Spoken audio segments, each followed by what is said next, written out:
cannot hear you. Can you hear me now? Yeah. Good. I was just hooking up a microphone to use.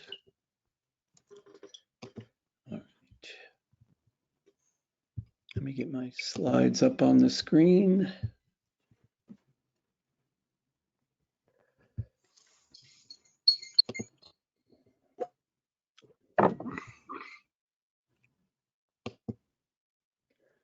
Can people see the slides at this point? Yeah, Jeff, we can see it. Good, Yep. good. I don't Yes. want to miss it again from last week. All right. Let's see, how many do we have here right now? Looks like we have 10. So it looks like everybody's here. All right, let me move my screen so we can see what's going on here.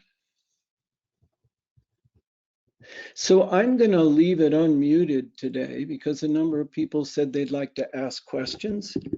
And since we tried it without them last time, this time we'll allow the questions. So if you have any as we're going along, don't hesitate to ask for a break and to be able to ask that question. So as always, we'll start with the chants and then we'll move right into the actual presentation. So close your eyes, take a deep breath in, hold it for a few seconds, and let go.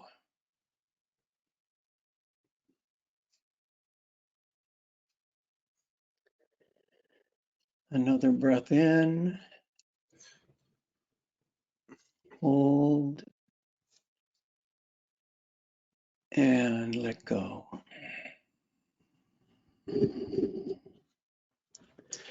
Bringing your attention into the present moment.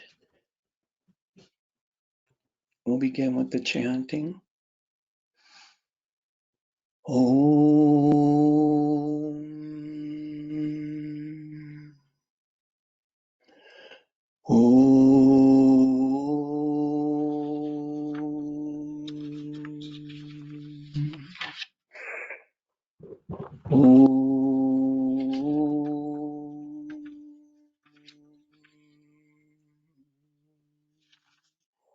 First invocation to Sri Ganesha.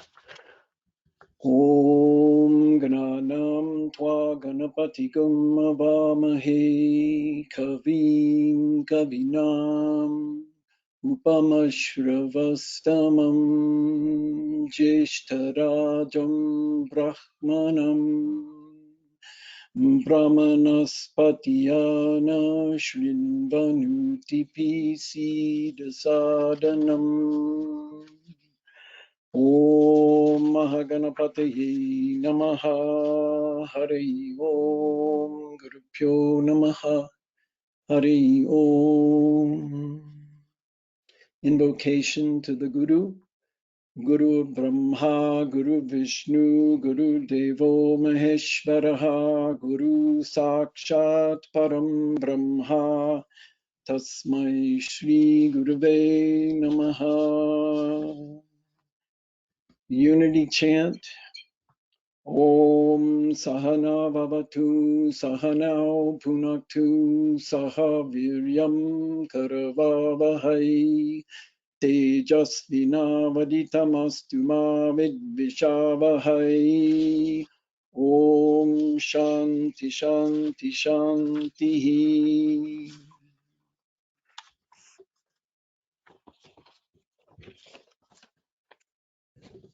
Welcome to today's class, number 3, on the Nakshatras, Mythology, Psychology, and Consciousness. Can everyone see the slides? No problem? We're good. All right, great. So today the subject will move on to the next 3 nakshatras, We had a lot to cover last week. We can maybe go a little slower today with it. So we're going to be looking at Punarvasu, Pushya, and Ashlesha nakshatras. And Punarvasu bridges into from the last part of Gemini into the first part of Cancer. Pushya sits in the center of Cancer, and Ashlesha is the juncture that moves towards Magha Nakshatra and in Leo, which is the Gandanta point. So Ashlesha doesn't actually bridge into it. It comes up to the edge of Leo, and there's no nakshatra that bridges into Magha. We won't be talking about Magha today. We'll cover it next week with the next three that we go through. So let's roll on to the first slide here, and which basically just covered everything I said. I'm also preparing, and you already have a copy of the Word documents, which have examples of readings and forecasts that you can use to sort of understand the flow of how to bring something out. We'll talk a little bit more about that today. So we'll begin the morning with the flow of spirit through the mind in Punarvasu. And Punarvasu literally means again the light.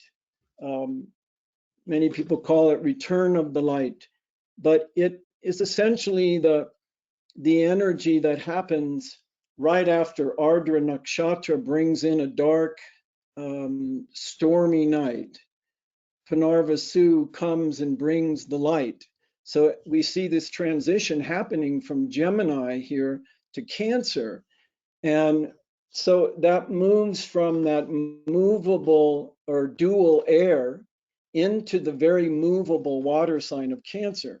And this is where you take all that information from Gemini and all the facts, figures, and what you believe is true. And then you must be able to integrate that into the heart. And that's the movement that Punarvasu offers in this. And the deity is, of course, Aditi, who's the Earth Mother. And she plays quite a big role in the nakshatras because she births these sons called the Adityas, which are her sons, which are all sort of like fractionalized sun energy.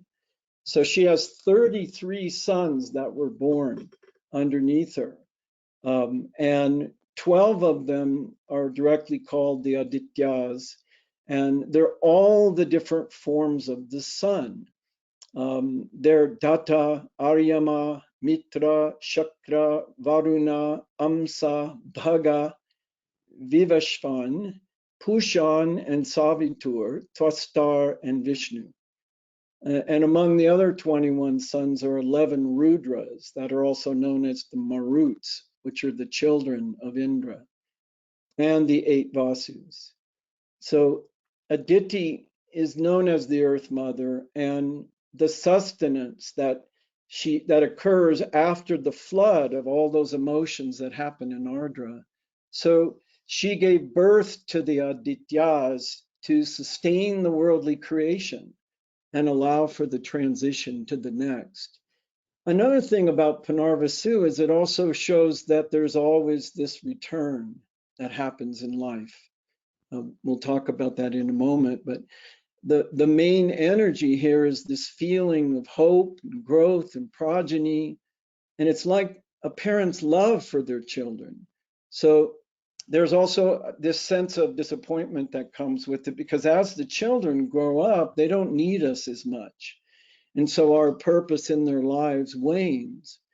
And this relates to the creative expansive nakshatra of Punarvasu because it represents that bright sunny day that comes after the storm and the hope that follows the flood and the drama of Ardra. Ardra destroys what is no longer needed to make room for something new to come into the world.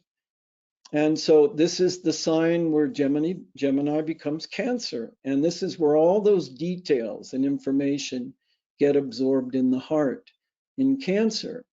When we deal with water signs like Cancer, which is a movable water sign, it shows it's also sattvic according to its placement in the chart.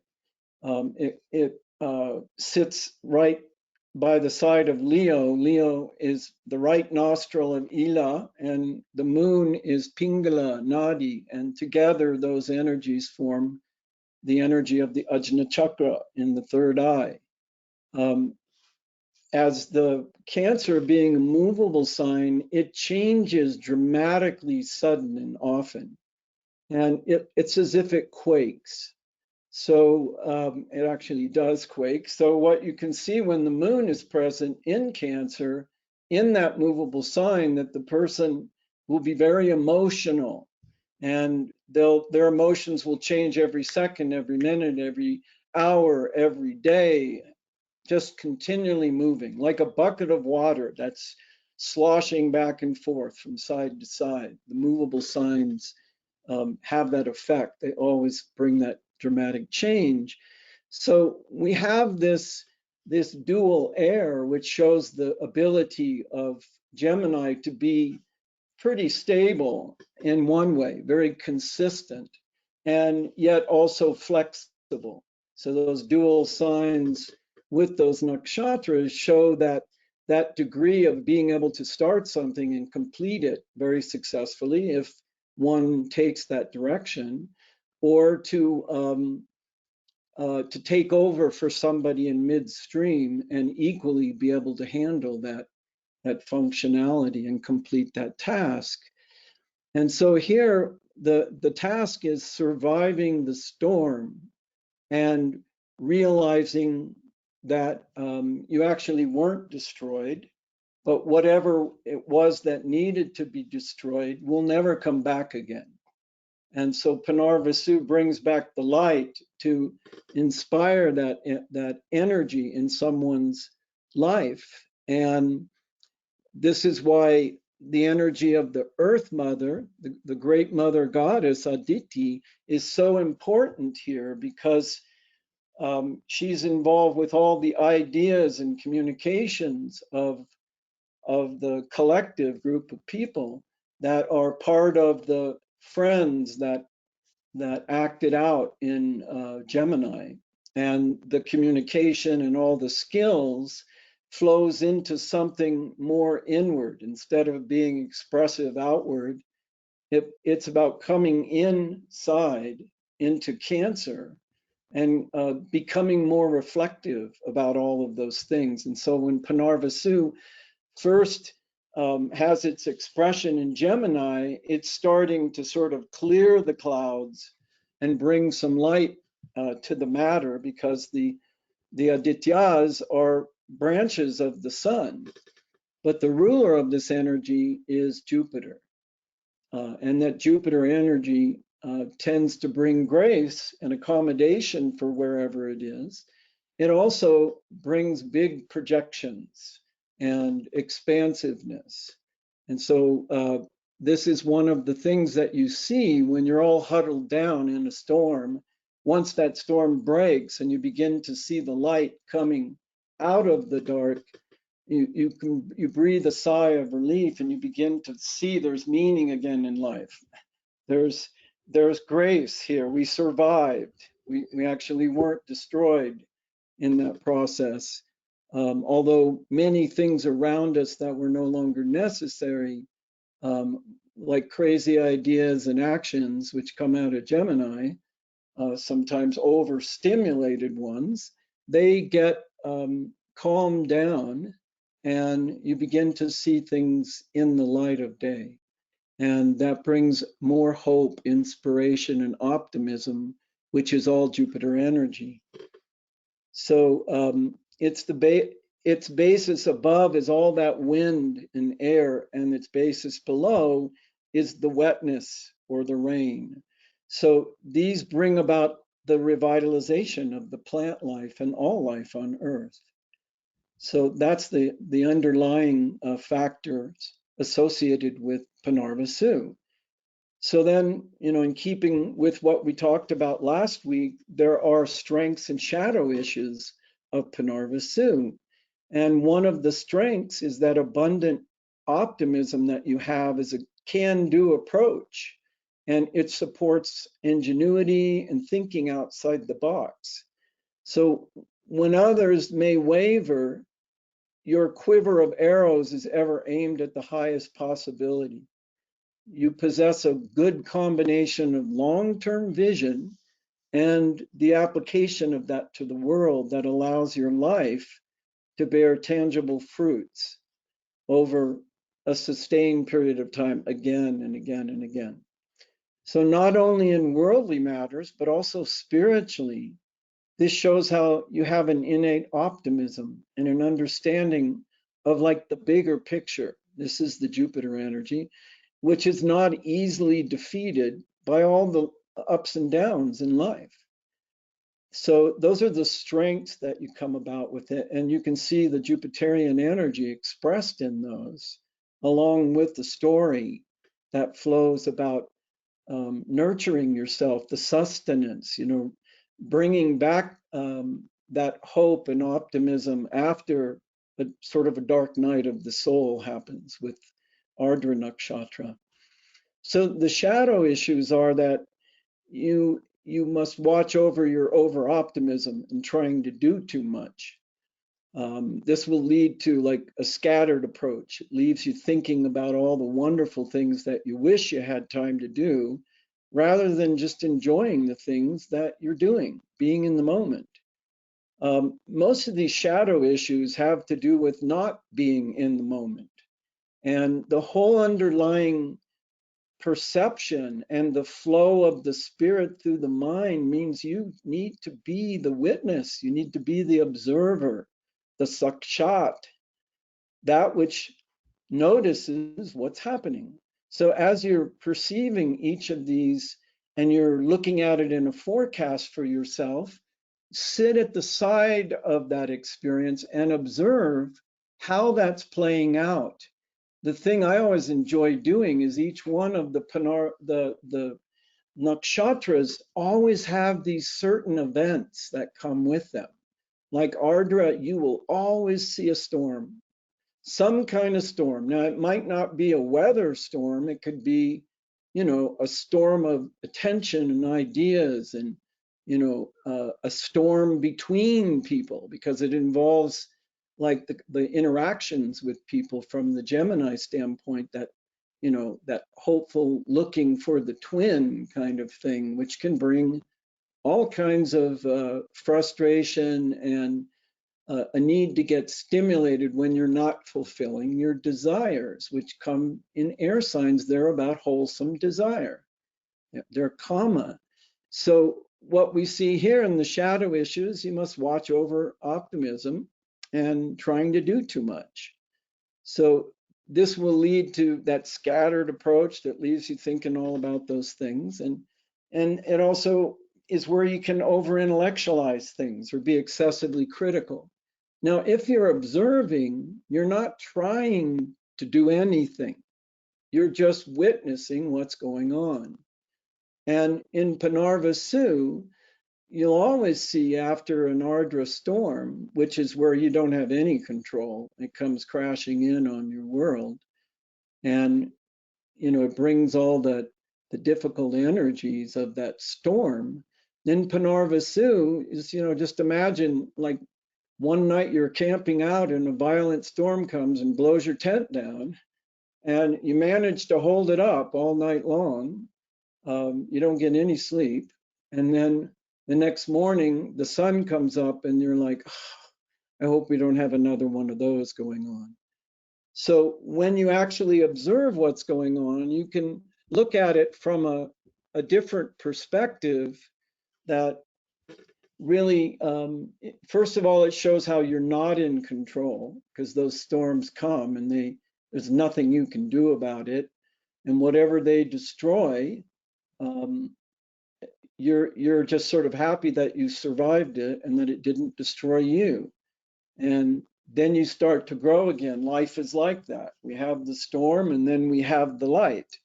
And we analyze in the light what took place in the storm and why.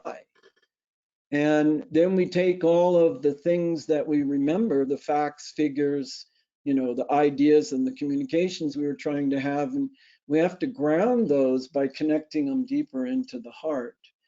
So you'll see these examples flowing throughout all the nakshatras about how every 2 or 3 nakshatras you get attacked by something that you can't control, because the reminder here is you never were in control. You're not here to control things. You're not here to do anything except witness. And that's the abstract nature that sits behind it. And this was the foundation of Vedic astrology in the early days. It was following the moon and then noticing what the experiences were like in a person's spiritual nature, in their mind, the consciousness, which is the reflection of the soul, that flows from one thing to the next, to the next, to the next. Now, all these things are always evolving too. Every sign evolves. All these nakshatras evolve over time. They express themselves differently because we're evolving, and we're evolving through specific lessons. And here we get that lesson that there's always hope, no matter how dark it seems. When we connect to our heart and we go beneath the surface level of feelings and emotions, we become more stabilized because we're connected to the source of love. And that is what we all are. We all are manifestations of love. So this is Punarvasu, is where we have that first realization that a storm is upon us, and we feel the vulnerability of it, but yet we survive that. And so it sort of hints at the fact that fear is always false evidence appearing real.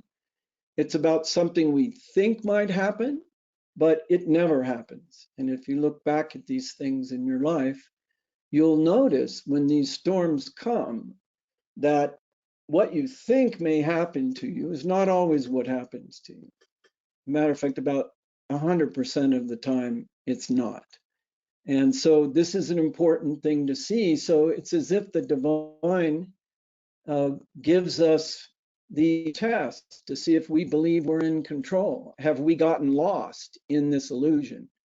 And Punarvasu is where we get to look at the light and see the light of day and recognize what's actually happened, that we're still here. We are that light. We are that sun's light, those fractional pieces of the soul that makes up the collective, as you can look at it, that the group of people that gets together in Gemini and doesn't really think but just acts, but they act in an intelligent way and they love to communicate because that's a masculine sign. So it just wants to initiate the action. And as Punarvasu branches over into the first part of Cancer, it's much more about inner nature, the inner reflective nature, and really thinking deeply. So in Gemini, we're on the surface going outward, and in Cancer, we're going deeper. We're a deeper being. We have a deeper reflection on what just took place. And Punarvasu is the starting point of that. So it's the 7th nakshatra of the Zodiac. And as I said, it means return of the light, a ray of light returning, again the light. Punarvasu is about a return to, if you want to think of it, normalcy. And the symbol is a quiver, a house, and a bow. So when you think about those things, a quiver of the arrows, as I said before, that movement that you're like aiming for some kind of thing. And so the quiver of arrows gives you those abilities to hunt out to shoot directly towards, or to go direct as an arrow to what you're looking for in your life, which in this case is like more optimism, more light, all of that. And a house is a stable thing that we have in our life. They're built as stable structures. And of course, the bow is the foundation on which we're able to shoot the arrows. And so these deal with the third and the fourth sign. So Gemini, being the third sign of the zodiac, is all about outer intelligence, understanding and explaining the world to others through curiosity and the enjoyment of that. It also shows that transition I talked about from the dual air to the movable water, from the outer expression to the inner expression and connection that goes on. And this is where you're integrating the information into the heart. Think of that like the third house. It's a desire house. Gemini is a sign of desire, comma. And that desire is about what our interests are. You know, what are the things that we like to do?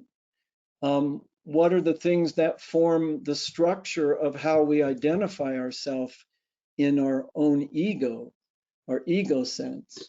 And the ego becomes most understood when you notice that it's trying to understand itself and how it expresses that. And that's the power base. You know, what is my power? How far can I go with it?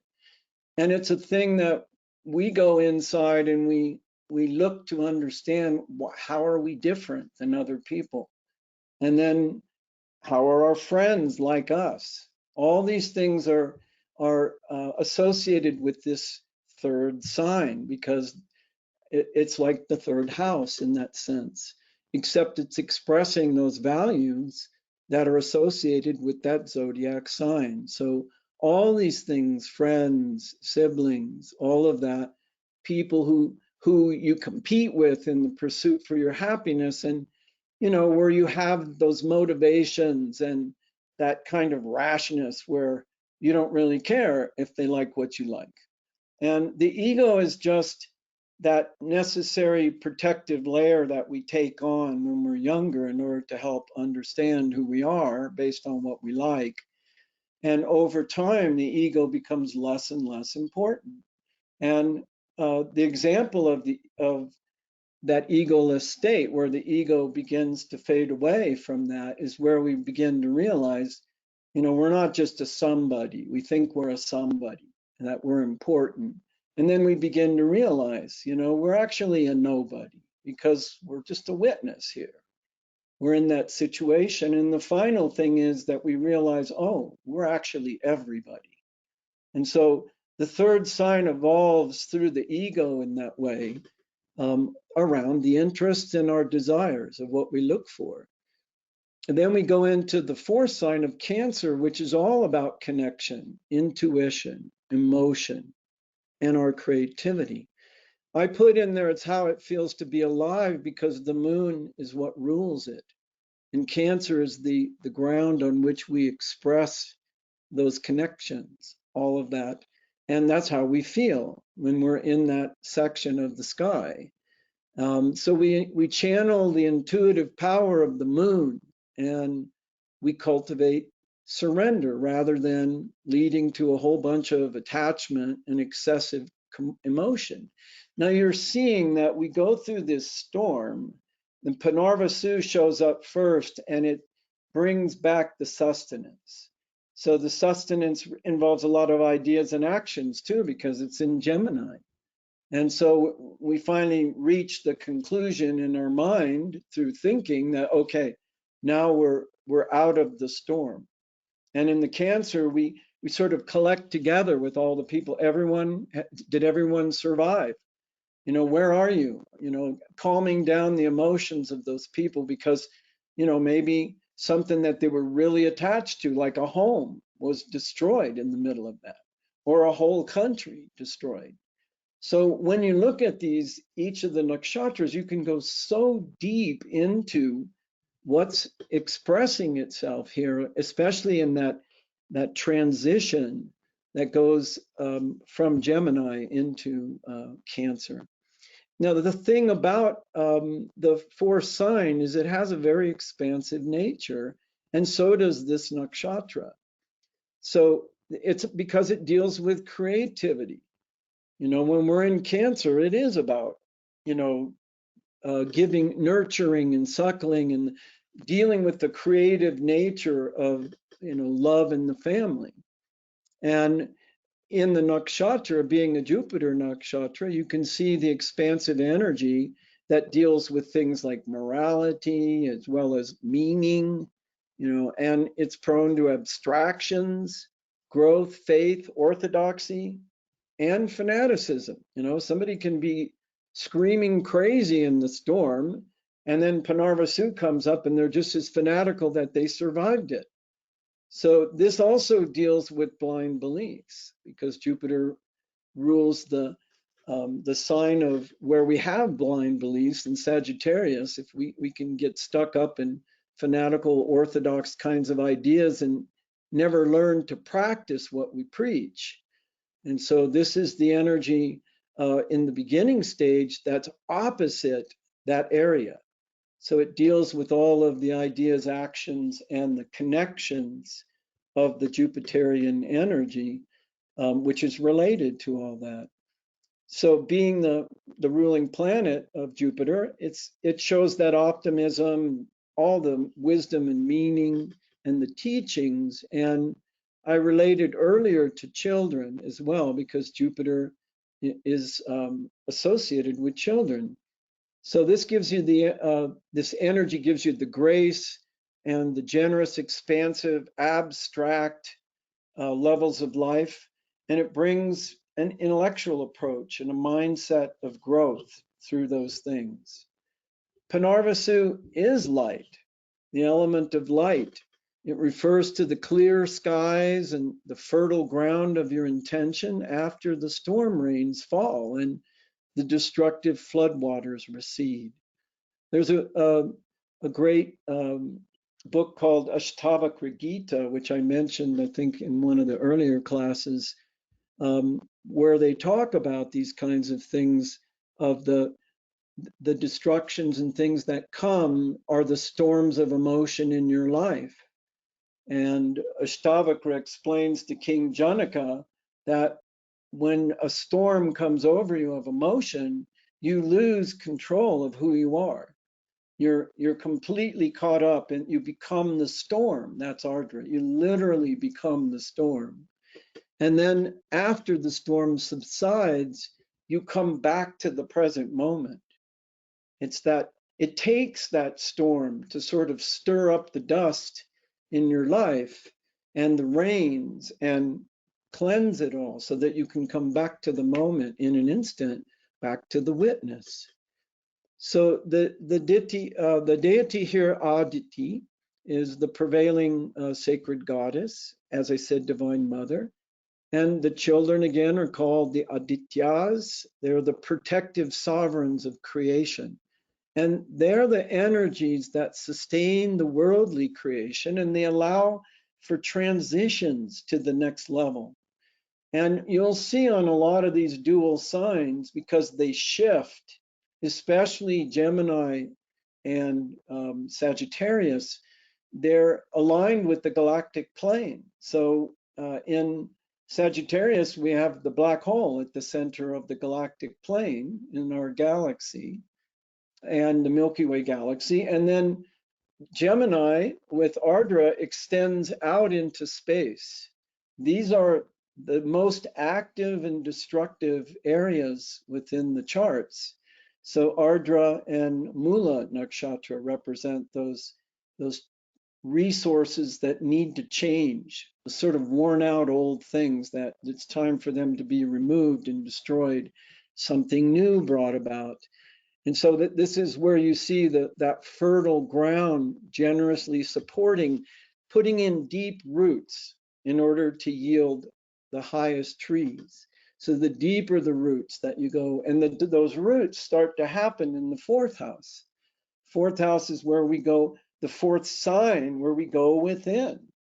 We go in and connect to the heart. We get rooted into our truth, into the love that is what we actually are. We are love. It's not an emotion.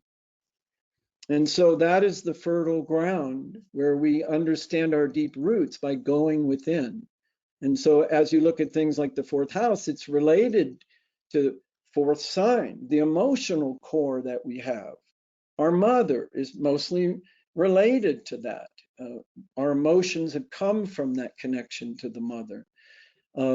Our heart, all of our inner feeling potential, the ability to have peace and happiness of our mind is all by going within. It's like when we can go inside and be in that element of that fourth sign, we begin to feel more, our feeling level gets more refined, and we can ultimately develop peace and happiness out of that by doing that process.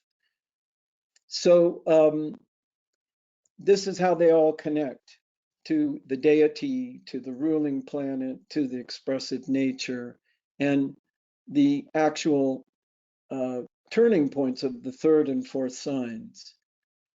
So then the mind flows through to the spiritual experience of Pushya. Pushya it shows the conservative devotional nature of Cancer, and it means the nourisher. It's also related to the flower, flowering of life and the best. And this is the area where that nurturing and flowering happens best in Pushya, because it's the heart. So the deity is Brihaspati, and this is where this nakshatra gets that conservative devotional nature. He was the teacher of the gods, and he was married to this lovely and desirable Tara. He was much older than Tara and really formal. If you've ever been to an ashram or a homa, and there's the Vedic priest, and then you have the Gurukul of all the young pundits and the seasoned pundits together, you'll see this energy of Brihaspati expressed as the teacher sort of lords over all of those people. And he does it in a very strict, conservative, but loving way. And you can see in the way they react. When I go to my guru's ashram in Bangalore, I always marvel at the way the Gurukul expresses itself when the Brahmin priest comes in and everyone gets really serious. And as soon as he turns his back, they start to goof around. And so, so what happened in the story here is that Brihaspati, being much older than Tara and very formal as a Brahmin,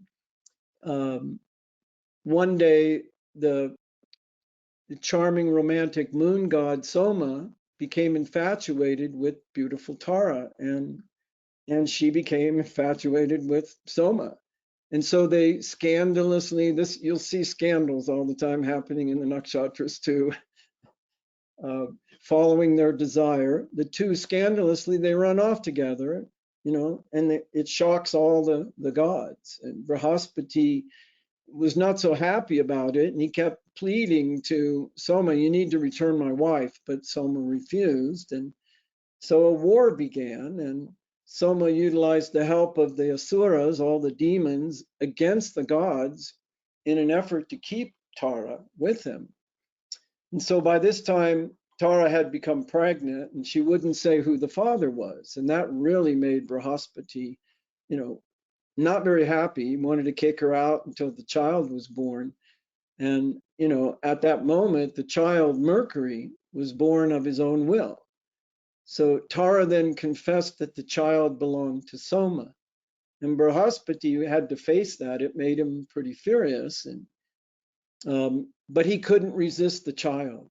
He named him Buddha. And, Mercury is the god of discrimination and intellect, the Buddhi. And he was born of consciousness, the moon, and the power of our higher principles, Jupiter. And so this is why Jupiter gets exalted in Pushya. As the Vedic priest, Brihaspati, he's the ruler of the nakshatra, and he's an incarnation of Jupiter as a Vedic priest. So what you see in this nakshatra is this traditional forms of love. And in charts that have Pushya nakshatra, I've seen on a number of occasions, Pushya also is related to nourishment, mother's milk, and the teats of a cow. It also relates to breasts. And oftentimes, I've had many clients, female clients, that have Pushya nakshatra and happen to be Cancers or happen to be a Gemini, and that's their second house. And they have extremely large breasts. You can see that as an example of it. You'll see sort of the abundance or the obvious nature of that present as the energy that this expresses. And so what you'll also see is when you look into their life, how loyal they are and how conservative they are. They're not people that are looking to have multiple partners. They usually want to be more devoted to the ones that they have, even though there can be some scandalous things that are happening there, because the nakshatras show that is the decision points that awareness can choose to go through. But by and large, what you'll see is this real love of the family. And if you notice here, Brihaspati, he didn't know whether he should accept the child or not. But you can see out of the traditional nature that we're all one family. And he realized that it's important to nurture everyone, whether they're your own child or not. They're still part of your family. And so it is this part of Cancer related to mother's milk and the symbol of the breast that's related to the family legacy and, the parentage of the family being important too, as is education and also feeding others in all forms. And you get deeper into the story and you see that it was the deciding factor that how was this child going to eat? If I cast it out, it's still, I can still love this child, even though it's not mine. It did come from my wife. So, the good conduct that supports a family, brings the success and the grace that flows easily. That's what you'll see with Pusha. You'll see people don't struggle in Pusha to make money, because this also has to do with raising the family, which costs money, and it takes being successful and not being unsuccessful, because these things matter. But you'll see it in people with Pusha that these things come easily for them. So, and I've noticed also with the clients, they're usually pretty prosperous in what they do. And if it's a Cancer person, they're always cooking for you. So you can see that energy as well, that nurturing, that mothering energy that you see. So the problems occur when you start to look at impure actions and motivations. And what that does is it just wastes a lot of time and emotional strength and resources, because it's a misguided sense of connection. So here, when we see Pusha is ruled by Brihaspati, the god of divine wisdom, its power is in the ability to create, spiritual energy, very spiritual. Its basis is above is sacrificial worship. Its basis below is the worshiper. So these result in the creation of spiritual energy. So Pushya is the deeply spiritual, nurturing energy of our heart, and connecting to that, and also recognizing that we're connected to everyone. Any questions so far at this point? I think we have everybody's mics open.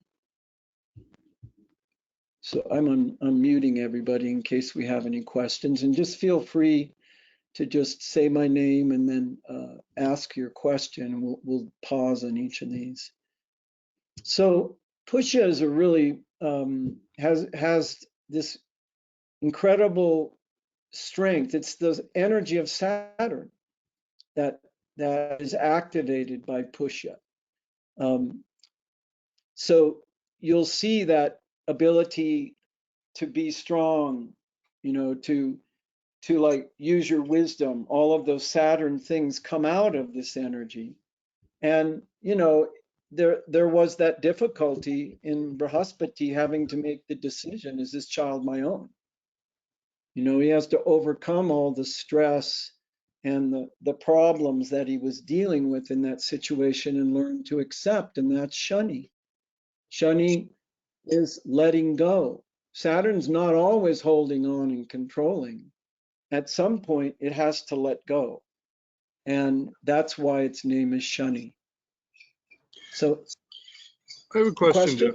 I have a question, Jeff. So I have a client with Saturn and the moon in Pusha, and they had a very kind of strict mother, and they've kind of rebelled against traditional Pusha qualities like cooking and nurturing and all the things that the moon should do, and wanting a domestic life, which is a sign of Cancer and stuff like that. So I'm wondering if you've noticed other malefics possibly in Pusha that kind of distort the energies that come through it. I mean, obviously the benefics there are usually going to be fine, but then the malefics can kind of like distort the energy. Is that what you see sometimes?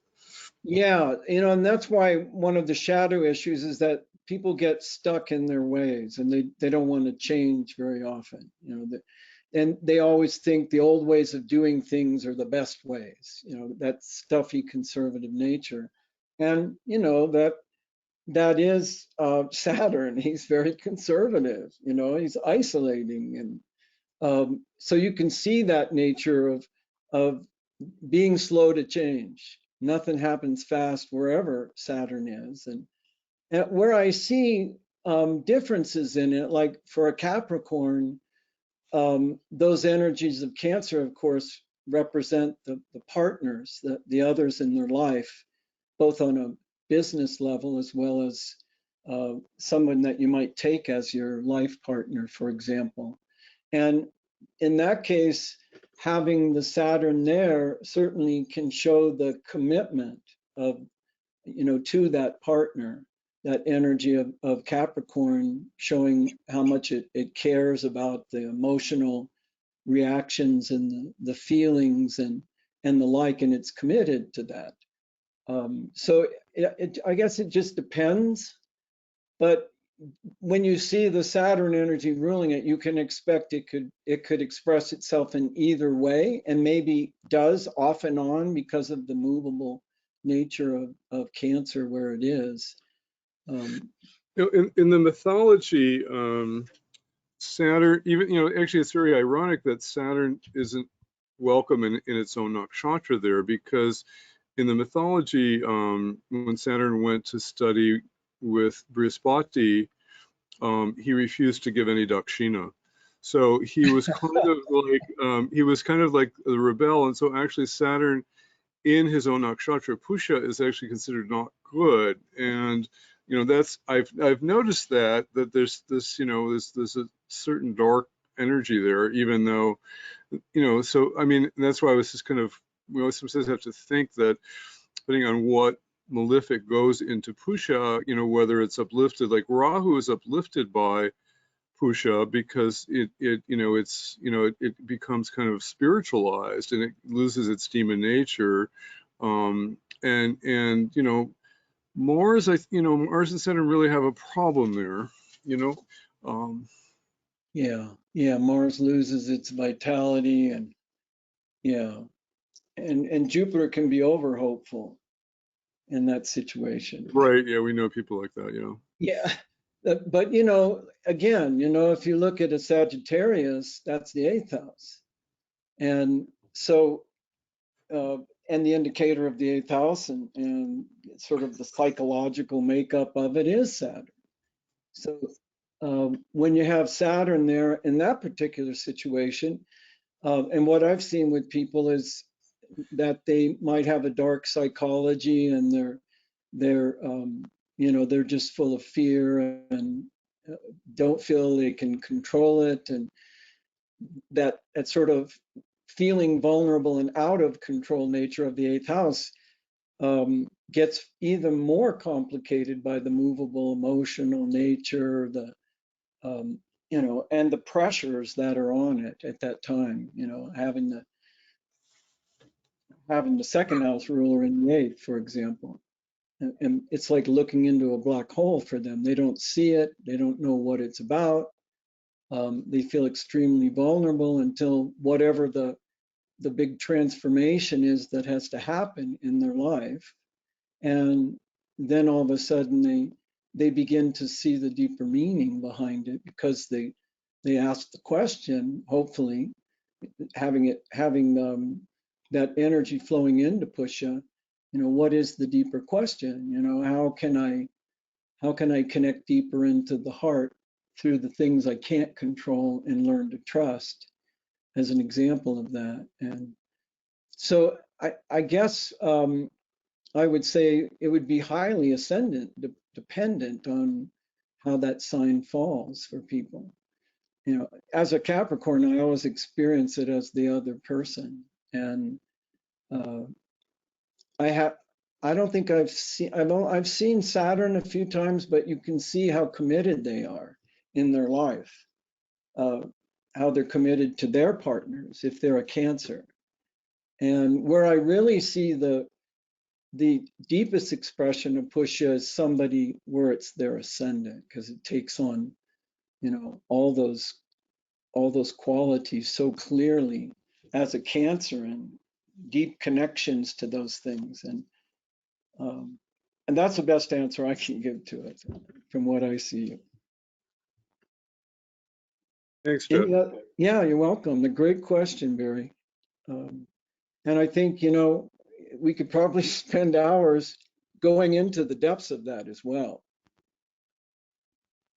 because there's a lot of richness in what you're saying there. And one of the things that's always valuable when we see the planets in the sky going through transits, especially dealing with the moon, that when we start to look at what are the different phases of the moon, and how is that impacting us, and if it's originating in Pusha, what sign is that? What house is that for us? By the ascendant, and then going around the chart and talking about that same effect for each one of the ascendants gives you a much deeper understanding of it as well. Unfortunately, we don't have enough time to do that today, but that's a great example of it that you bring out. The Pusha does, Saturn is kind of a strict, unmovable constant in life that we have. He teaches a lot of lessons to us because he's been there and done that. He has some wisdom, and he'll always be telling you what not to do so you don't make the same mistake. And so the strengths that we can see out of here is that you're very good at putting into practice what you've learned, walking the talk and not just talking. And it also shows that deep sensitivity to others, and the capacity to endure humiliation and difficulty without excessive ego in order to achieve your goals. That's one thing that Saturn can bring, because you don't usually think of Saturn as your ego. It's usually putting pressure on everything else to show you that you're not who you think you are, and that you're something much bigger than that. And you need to isolate yourself from the things around you and go deeper within to see the reality of that. Saturn's always about what's real, because it happens. You see it right in front of your eyes. So you can have a deeper sensitivity to others and the capacity to endure the humiliation, because Saturn rules a sign of humiliation, which is Aquarius, as an example of that. And that difficulty you can handle easily without excessive ego, because in Capricorn, where it rules, it is the sign of the servant. It's all about not being about you. It's more about serving others.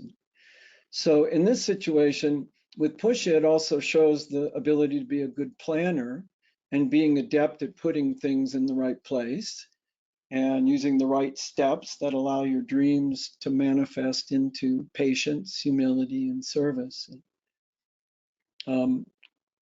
So that's the strength. We talked about the shadow issue of getting stuck. The other thing that can happen here, which may be more related to what you were saying, Barry, is like becoming a martyr and suffering silently and enduring too much for the sake of your own long-term goals. And it can lead to arrogance, jealousy, and bitterness through that whole thing. So Saturn could, if it was there, could definitely contribute more energy to that type of experience. And your self-contained efficiency may simply be the way you protect yourself from the fear of change or any difficulty, and really being able to face honestly your emotional state. As Cancer can be a very interesting whirlwind of emotion. Any questions before we move on? Great. Thanks for that question, though, Barry. That was great. So now we look at Pushya is also the 8th nakshatra of the zodiac, and it sits right in the center of Cancer. And as I said, it's about the nourishment, sitting in the center where the heart is, and feeding and nurturing others. And so we talked about the cow and the udder and being ruled by Saturn, all those practical, serious, determined nature of this sign. And it also shows the ability, like if you look at Brihaspati and his dutiful nature as the teacher, even though there was that sort of scandal that happened, he still behaved in that dutiful fashion and still being conservative and realistic of it. He finally came to the conclusion that that he needs to accept him. So that's an example of that realistic approach where you appreciate the value of your daily efforts and you notice how they grow over time. And Saturn is also what shows you what happens over time, because it rules the time.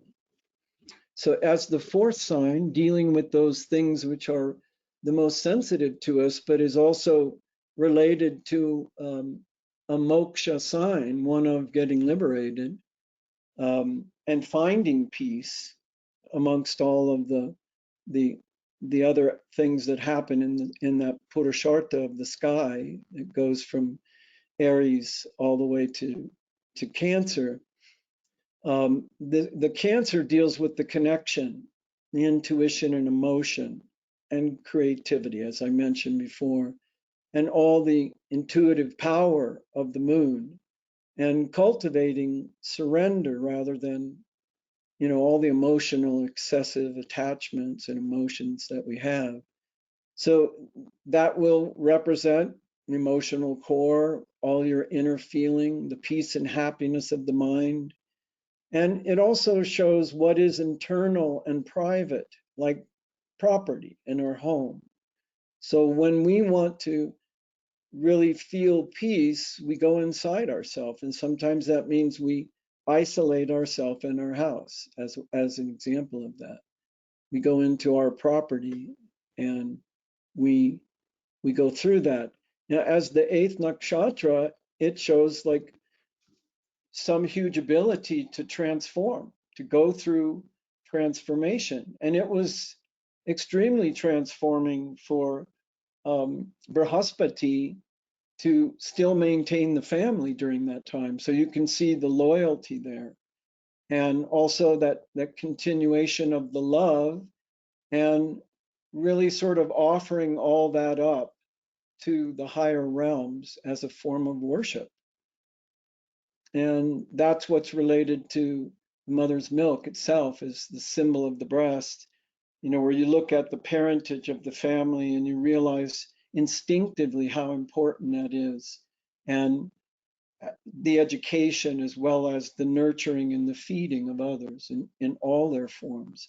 A lot of times you'll see that someone, if it's a mother who has Pushya nakshatra, that they'll become one of the most well-liked mothers in the neighborhood, and all the kids tend to hang out there because maybe they don't get so much attention. And this day and age, there's all sorts of forms of love.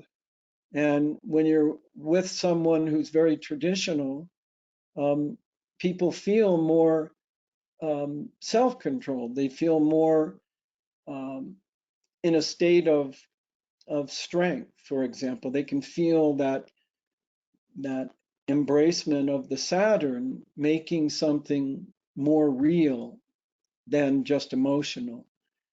And so time, experience, commitment, reality, all of our limitations, our fears, hard work, solitude.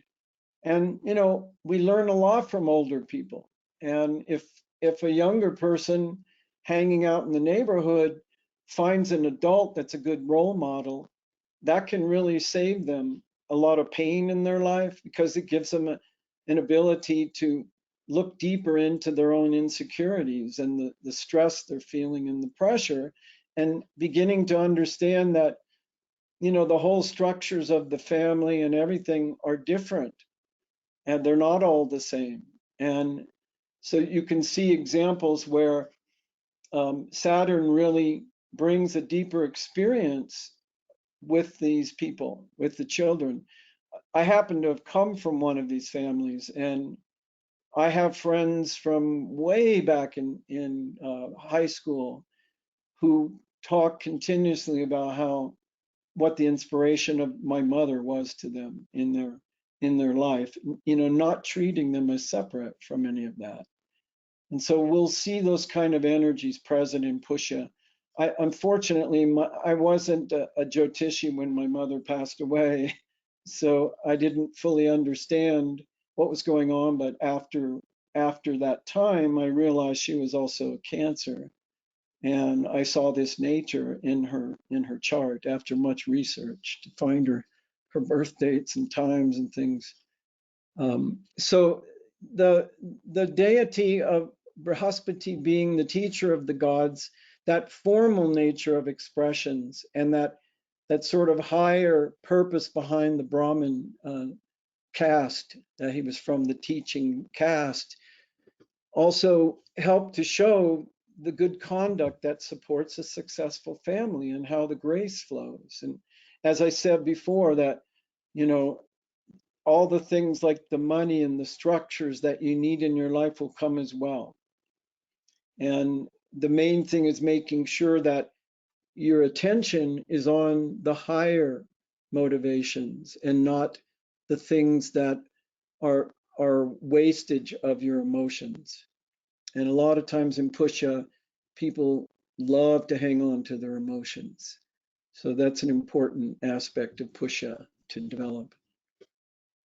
Now, as we go into the third one, so picture yourself in Pusha, and at the very end of it, there's still a clinging nature to it, because the water signs tend to be a little bit that way, and they feel pain so much because they just want to merge, and they can feel that separation from spirit because they're trapped in a body. So as you begin to see that energy in Pushya moving towards Aslesha, you begin to see the extremes of the emotion, because first of all, you're approaching a Gandanta point where anything is possible, and there's no nakshatra that bridges it. And this is where, as you follow through the Punarvasu, that lit up part that touches the beginning of Cancer, and makes you feel inspired, and then you sort of have to walk your talk by turning that inspiration into the ability to be strong and stick to the traditions of life and see everybody as part of that. If you're not doing so well coming out of that, again comes another reminder, a big emotional storm with Aslesha. So Ashlesha is known as the entwiner, the embracer, the intimate connection. Now, as I said in the beginning of the classes, that as we have this flow, it's a flow of Shakti and prana. And so here is a place where there's no connection to the next nakshatra that's fluid. It's just an abrupt ending. So imagine all that emotional feeling and that depth of love. And, looking at the situation very shared, for example, with a planet there like Saturn. And all of a sudden, the person doesn't feel in control. Maybe it feels like they're being controlled.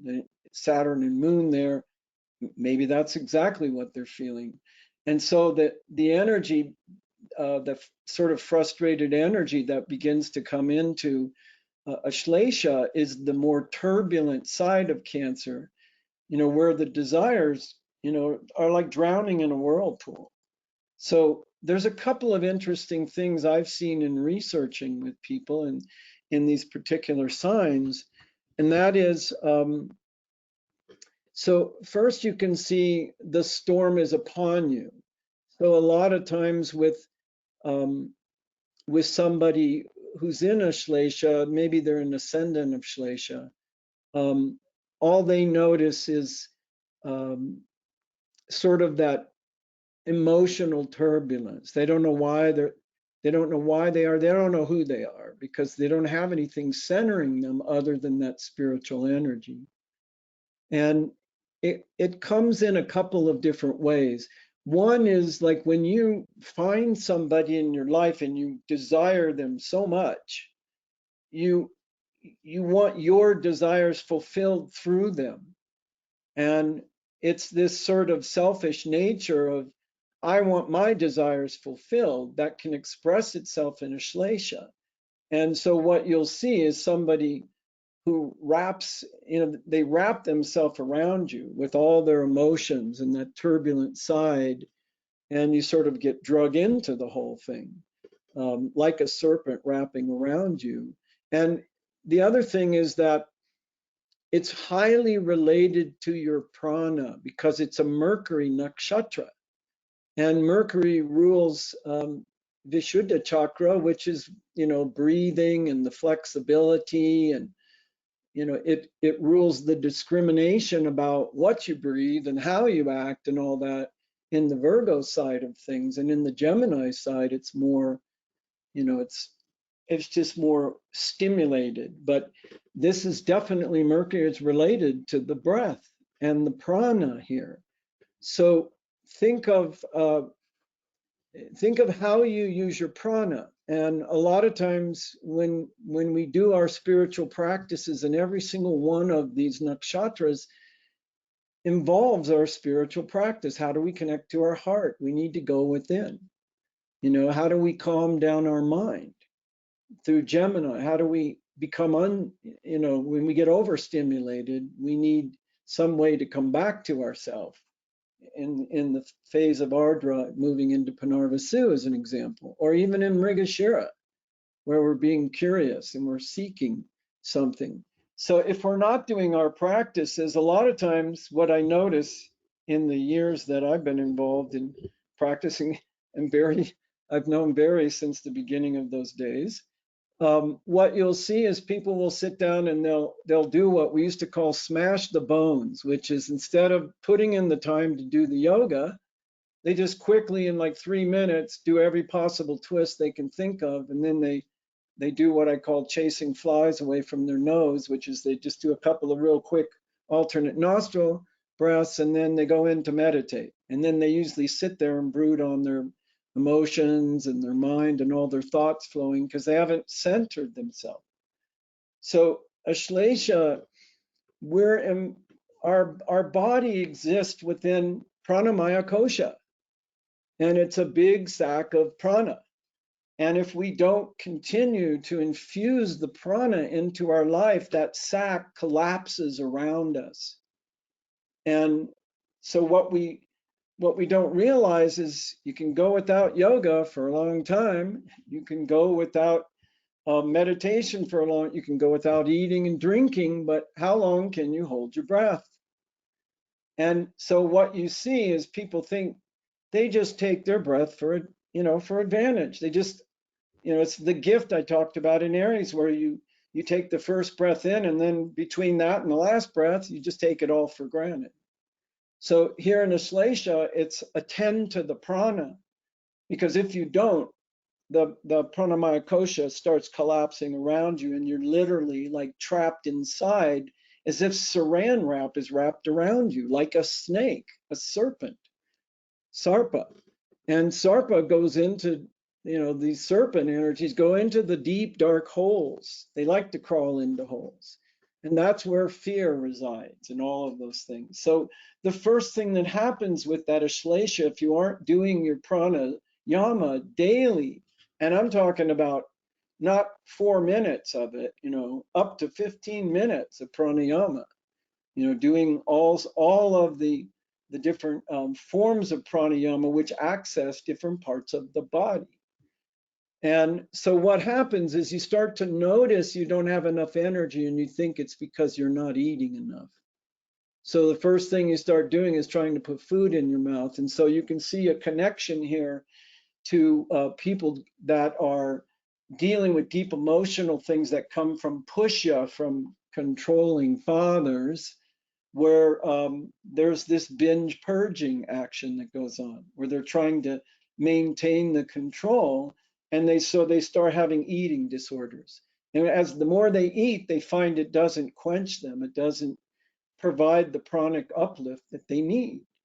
And so if they don't start to fill the pranamaya kosha with prana again, essentially, this is where people give up the will to live. The energy falls to the base of the spine, and you lose the interest in life. And this is when suicide happens. Now, there's also another energy associated with it that's called snake eyes. So there's an interesting thing, because I once did a reading for a person with was a Scorpio ascendant, Anuradha Scorpio, and she had all the rest of her planets in Pushya. She was considered like the mom of the neighborhood, taking care of all of her friends. She was the social director, basically. But she had Ashlesha active in her chart, and she had these unbelievably magical eyes. So what you'll notice with somebody that has Ashlesha is, if there's planets there, you'll see a lot more commotion around that pranamaya kosha issue I'm talking about. You'll see issues associated with sort of this lustful wanting their desires fulfilled, and the clinginess of the water energy there, the expression of the Mercury pleading with you. And if you don't give in to what they're saying, they'll use their eyes on you. And it's literally like being enchanted by a snake. It's very, very powerful energy. And so here in this when we look at the story of this with the serpent king Sarpa, and this being called the entwiner, you can imagine, a snake wrapping around you in one level, and the serpent energy is our kundalini energy. So if the prana is not high, the kundalini can't rise in the body. So that serpent, will continue going down into all of the dark areas and the hidden mysteries of us. And it's related to, Adishesha, when you see like Lord Vishnu sleeping on the couch, and there's the 1,000-hooded serpent behind him, Adishesha. And it shows that sort of hypnotic nature of the world, and how our embodied life is an attempt to wake that up, to wake up Lord Vishnu. and the Lord of the manifest creation. So it's as if we think it's not awake. And so there's sort of this desire to wake up from it. And in Ashlesha, there's this feeling that you're about ready to lose the life.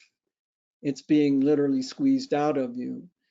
And in the practice of it, you'll notice a lot of emotional entanglements with people, and especially they're not using any dispassion or discrimination. They can become sort of like almost like a wild animal sometimes, because they become so entangled and revolving in all their desires, and you'll see deep pathologies and chaos. And if it's just an ascendant of Ashlesha, you're not likely to see mental illness and desire for suicide. But when you start adding planets in there, you will begin to see some of the bouncing around and the conflicts that can happen there, which is where you most likely see things like people complaining about it. I've had it, I think I'm just going to end my life, as an example. And they'll voice it first, Mercury, and very seldom do they act on it. But when it happens, it's usually related to Ashlesha. So this is when the emotional entanglements revolve around truth and pure love, which is like the mother loving a child. She'll do anything for them.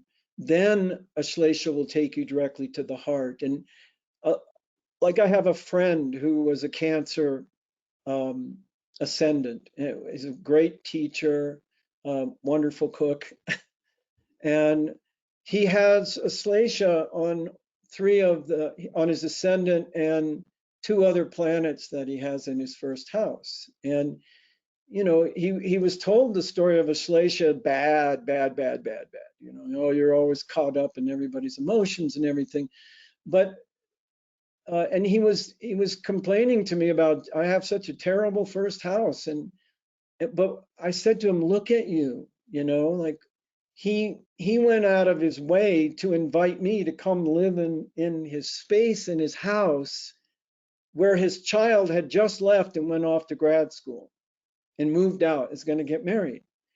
And you see the love. He reached out to me as a friend and said, come. He acted like a mother. And this place was unbelievable, what he had. So you can see that that's the nature of the way a mother is. And so that aspect of Ashlesha that can really,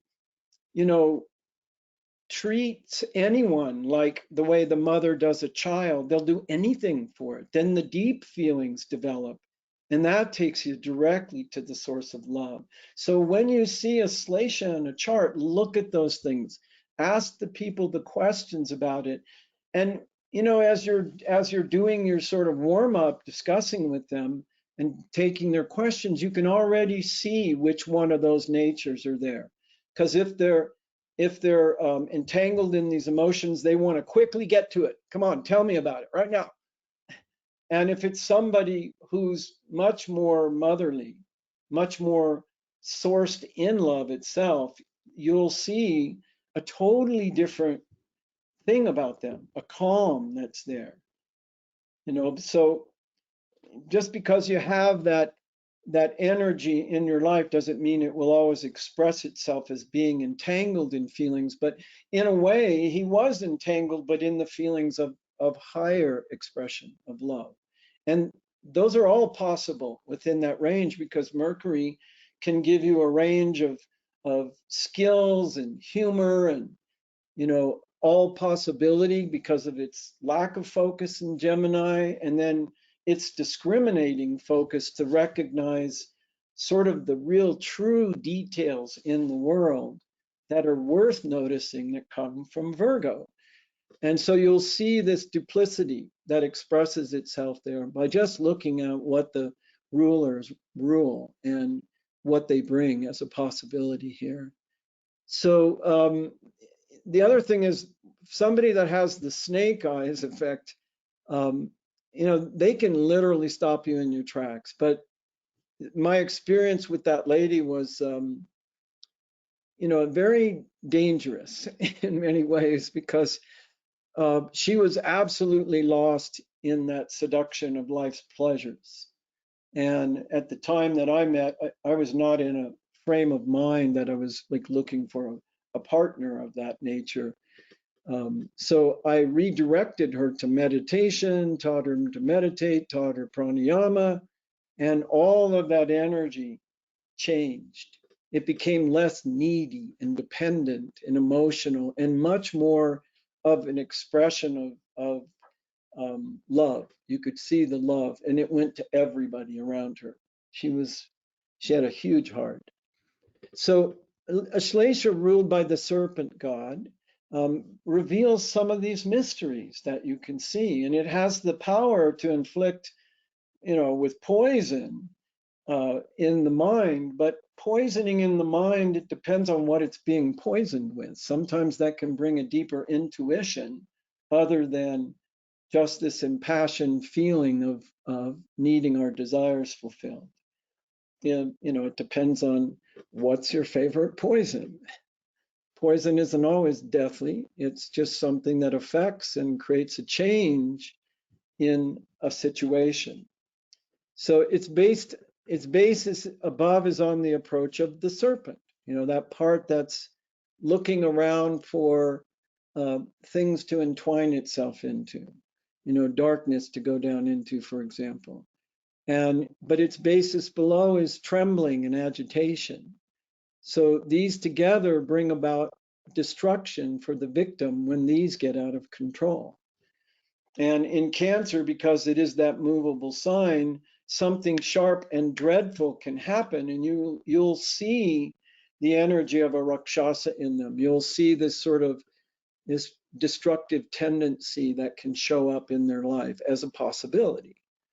But you can also see the sharp nature, not just dreadful, in what I was saying, with someone who loves you, or who is a person that expresses Ashlesha as a deep connection from their heart, the way they would take care of any child. They will quickly, in a very sharp way, take care of you without even a question. They'll actually sometimes just start that process for you. So look for those two sides of Ashlesha when you're dealing with this nakshatra. So the strengths are that you have a natural desire and courage. You want to dig deep into the mysteries of life. And you do that in order to strengthen your weaknesses, and you gain a greater understanding intellectually afterwards of what it is. So that's what I mean by the expression of the friend who was the teacher, and how he welcomed me into the home.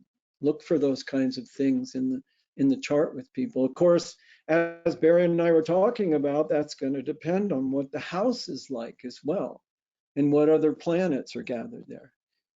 So the other strength is you can paralyze and destroy your adversaries with that powerful hypnotic glance.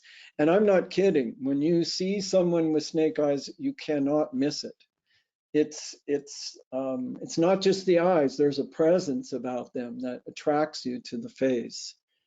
So you have a natural ability to embrace, ensnare, and entangle yourself around that which you're focused. And that was exactly the expression from that lady, is she became the social director for everybody. And it's like, why do you need to entangle yourself in everybody in the group? And you couldn't go out for dinner without the whole gang going for dinner. Taco Tuesdays, as an example. So, have some fun with these expressions. There's a serious nature to them, but there's also always a flip side that's worth digging into. Now, on the shadow side, you'll see that your weaknesses are about your obsessions, and especially when you're looking for attention and affection, which was also this person's issue. So realizing that your vulnerabilities in partnerships, you can become possessive, jealous, obsessively strategizing ways to defeat rivals and more deeply ensnare your partner. I could tell you a story on that one, but I won't take you down that path that you can imagine. You see this, it becomes where they feel like they're going to lose their partner. And so they really become possessive and wrap themselves around it. And you have to be pretty cagey in order to be able to get away without devastating these people, letting them feel that they're still valued, but it's just not, it's not the direction that you want to go in, for example. But if you're one of these, you may not even notice this. It can just take over your mind because it rules an air sign and it rules an earth sign. The earth is the practical things that we want to go hands on and get detail oriented with that are more structure related. And the Gemini portion that leads into this uh, from the previous nakshatra ends up in this state where we're overstimulated, and it becomes as if a panic attack comes into it. So you'll see that controlling, smothering behavior. It can lead for, it can be very painful. And I can say it was very painful for me to extract myself from the situation, because it wasn't that I disliked the person. It was just that wrong time, wrong situations, and I had other things that I was involved in. So one thing that you'll see with the shadow issue is that, you know, the person may have obsessions with food and sensual pleasures like sex. And it's like incredible libido would be one way of looking at it. And in other words, it's like top of mind. So you'll notice those energies as well. So when you want to interpret it, you can look a little bit deeper about it as, first of all, it's the ninth nakshatra. So these are related to beliefs and attachments.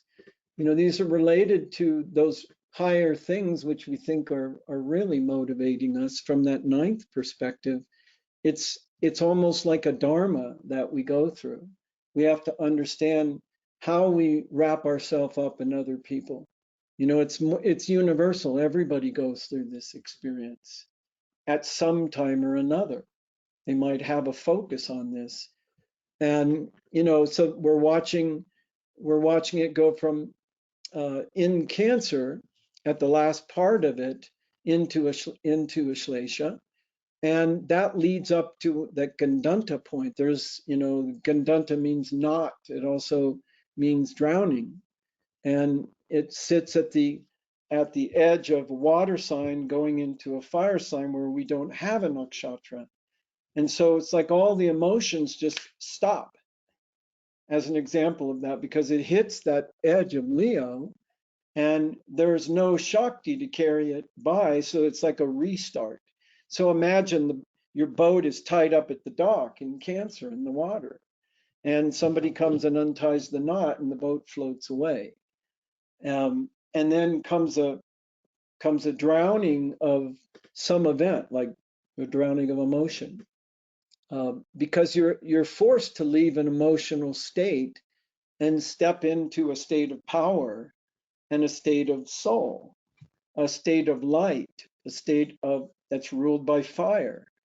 And you know, water and fire are steamy combinations. And on that Gandanta point, you can expect anything that could happen. You can expect it's going to be water flowing into fire. So it would be interesting to note, and I didn't at the time that it happened, when we had all the fires going through California in the last couple of years, like especially the one that happened up in Paradise, where it just exploded and became a raging fire, moving, you know, football field distances in minutes. That kind of thing is characteristic of what you could see coming from a Gandanta point, because literally it was like an unstoppable flood of flames that happened through it. And the emotional situation that it triggered in everyone trying to get out, you know, and making sure they gathered their children, and the powerful scenes of that. These are very typical of what you would see with something like that.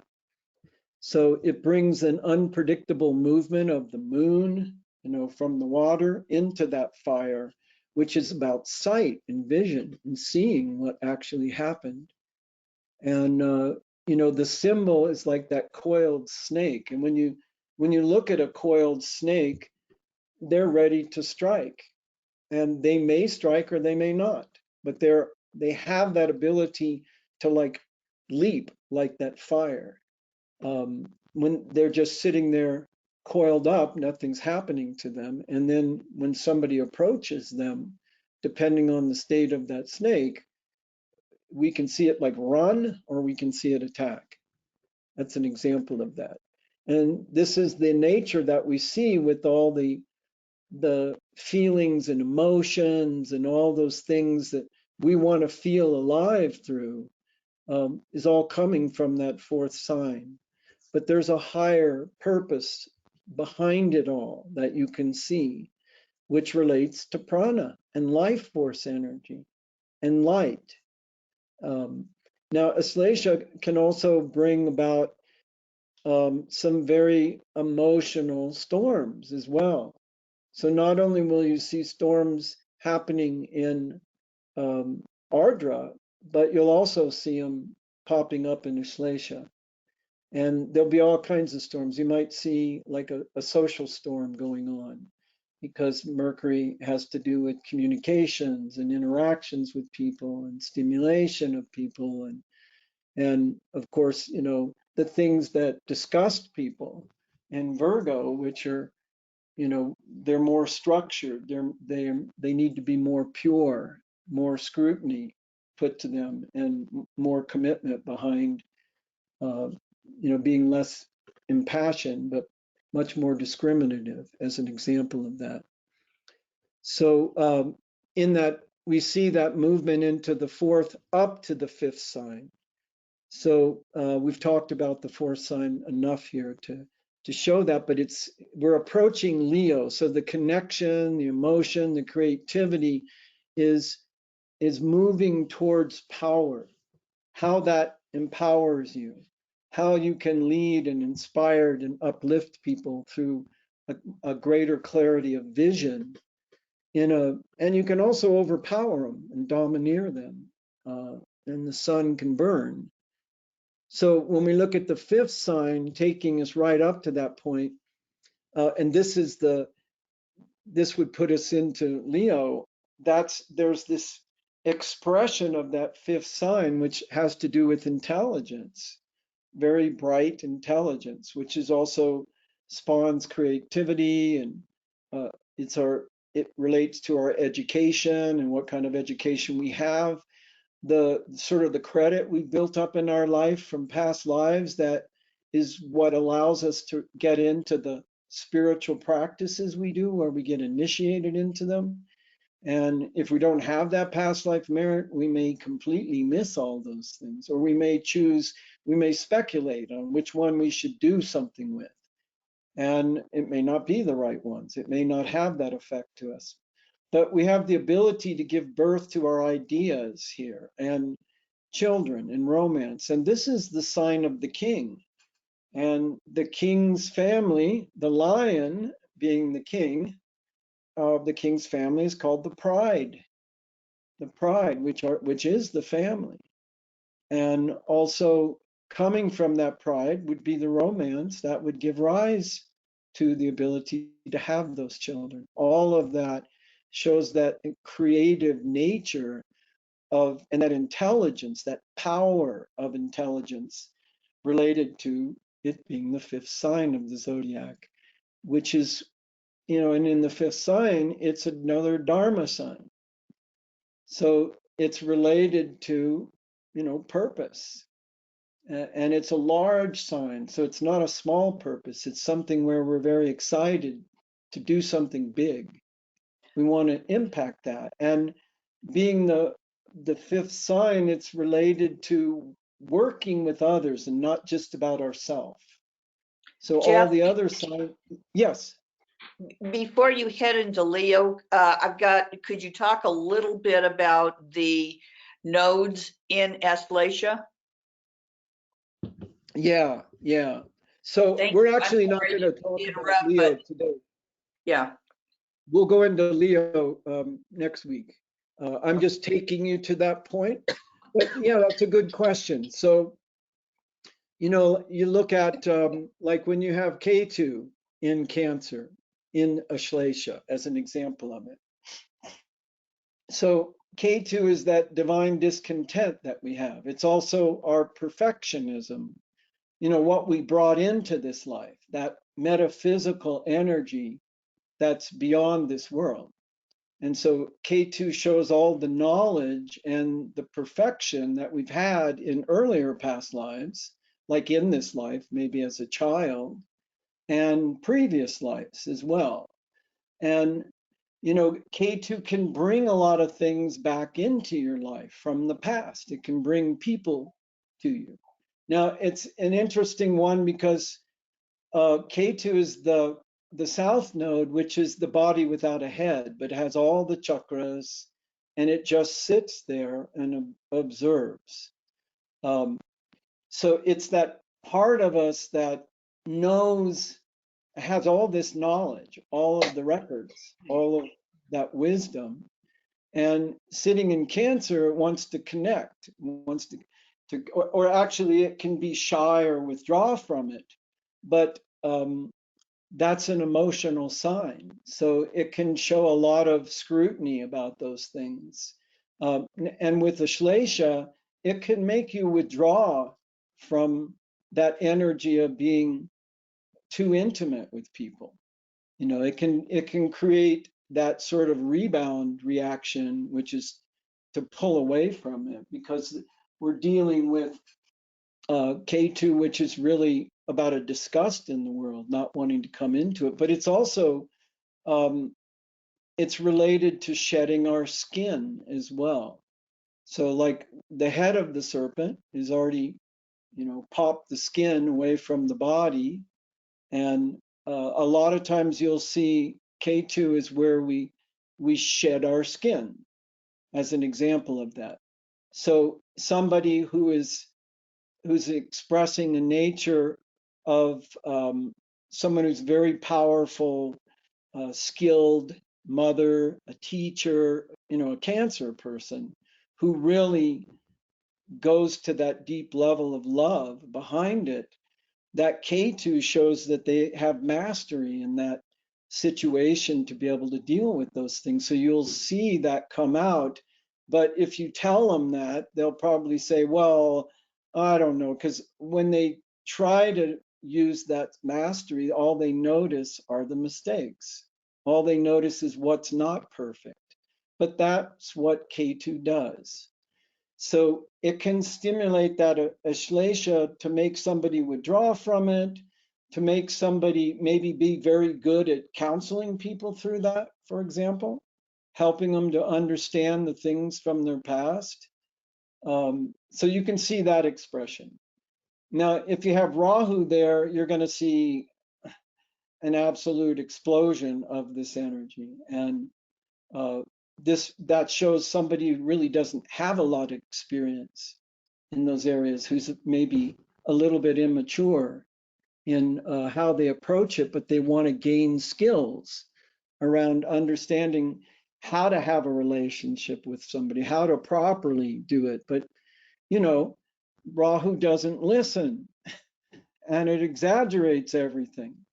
So when it starts to become maybe too impassioned about having its desires fulfilled and everything, it can like raise itself to a level of insanity, and certainly one of eccentric nature, an eccentric nature. Now, a lot of times what you'll see in a sign like this is that Rahu also may show, depending on, you know, where it is in somebody's chart. If it's in the 7th house, it might be that they really, the person wants a foreign partner, as an example of that, because Rahu can show those kind of energies.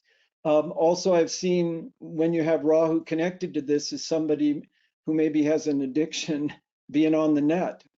You know, they might be watching porn and they might be doing, you know, all kinds of stuff like that, because it just becomes a big obsessed attachment for them. So there's all of those kinds of eccentric energies that you could see. I even know a person that has Rahu in Ashlesha, and how do I describe this guy? He's like a walking drug factory. He's like intoxicated all the time. He's either taking some, some herb that's a psychotic herb or a psychedelic herb, or he's taking some other thing. And he lives in that obsessed world about really kind of going deep into darkness. The first time I met the person, he said, "You should sleep with snakes," as an example of it.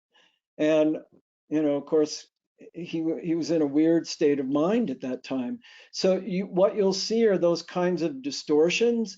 You may also see it all hidden behind a smoke screen, because Rahu obfuscates things, and it really doesn't have a stomach. So digesting all that is pretty difficult for it. They will crave it, but they don't walk away with much substance from it. And so what they'll do is they'll spread smoke around it to kind of make it look like, there's a smoke screen, like you don't really see that part of their life, but you can see the effects of it on the outer side of it. So that's how I see it. They also may be screamers, screaming and yelling and full of fear and obsession like that. You can see some really difficult mental disturbances that can come with Rahu there, as an example of it. But, it shows somebody whose karma is, if it's in the natal chart, it's focused on learning how to connect to people and how to really understand what love is, and not just, your emotional state of needing to get what you want when you want it, as a side like that. Does that help? Yes, thank you very much. Because we're talking snake, that's why I was kind of curious. Yes, yeah, and serpents are a theme of the Vedic knowledge. You'll see them all the time. They're always related to that spiritual nature. What I find really interesting is when the nodes come back, you have the nodal return, but it's juxtaposed. So instead of having like Rahu in Cancer and Ketu in Capricorn, in the natal chart, that what may be happening is Ketu in Cancer and Rahu in Capricorn, as an example. And so what you see is sort of a halfway point of things being expressed in spurts, back and forth, a pattern of that. And depending on, those are both movable signs, so that can be very kind of impassioned, dramatic kind of action that you'll see going on there. And then interpreting the sign later, when you have something like we have right now with Rahu in Taurus and Ketu in Scorpio, and then bringing that knowledge, how it is in their chart is how they're going to always feel it, but how it's expressing itself is in a much more stable, grounded, deeper reflective nature, where they're really drilling down into understanding.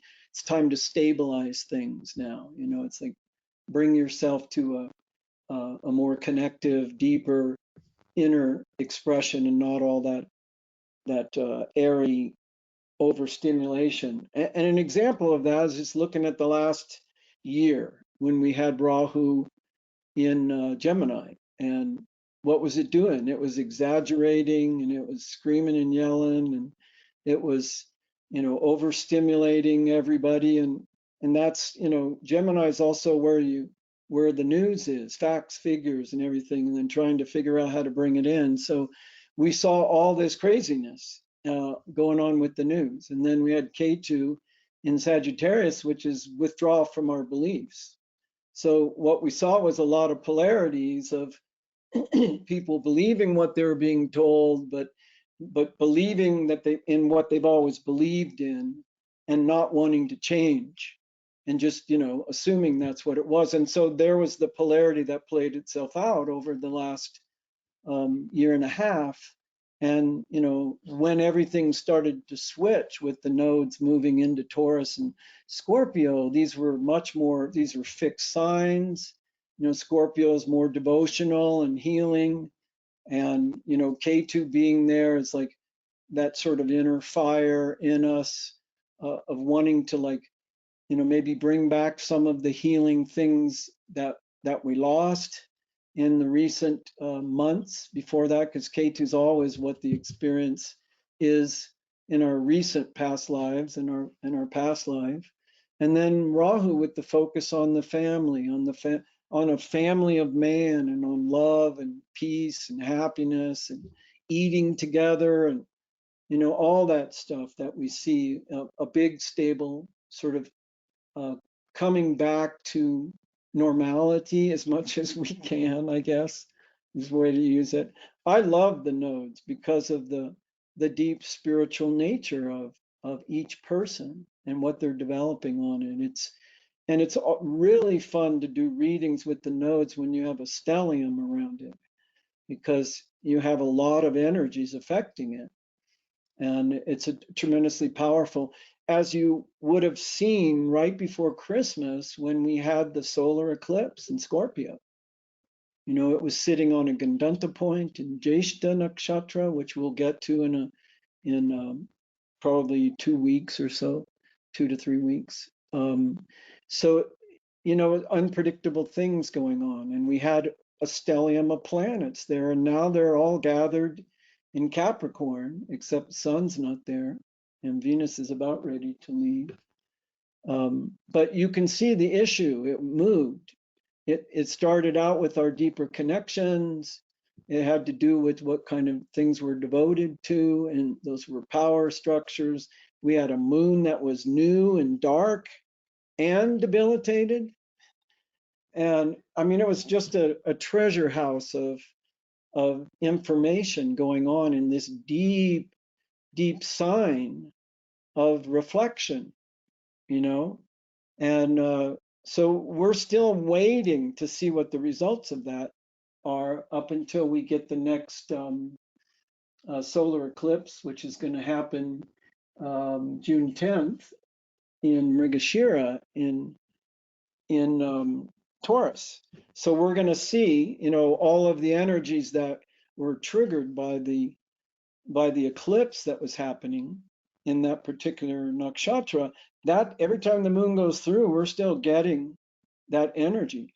We get a feeling, a dose of that energy, and up until we get this next eclipse. So that next eclipse will then reset everything based on the issues that are all gathered there with the planets that are gathered there. I haven't actually, I have a chart that lists the 10 most important events. I see that as an event, but it was given to me by my teacher.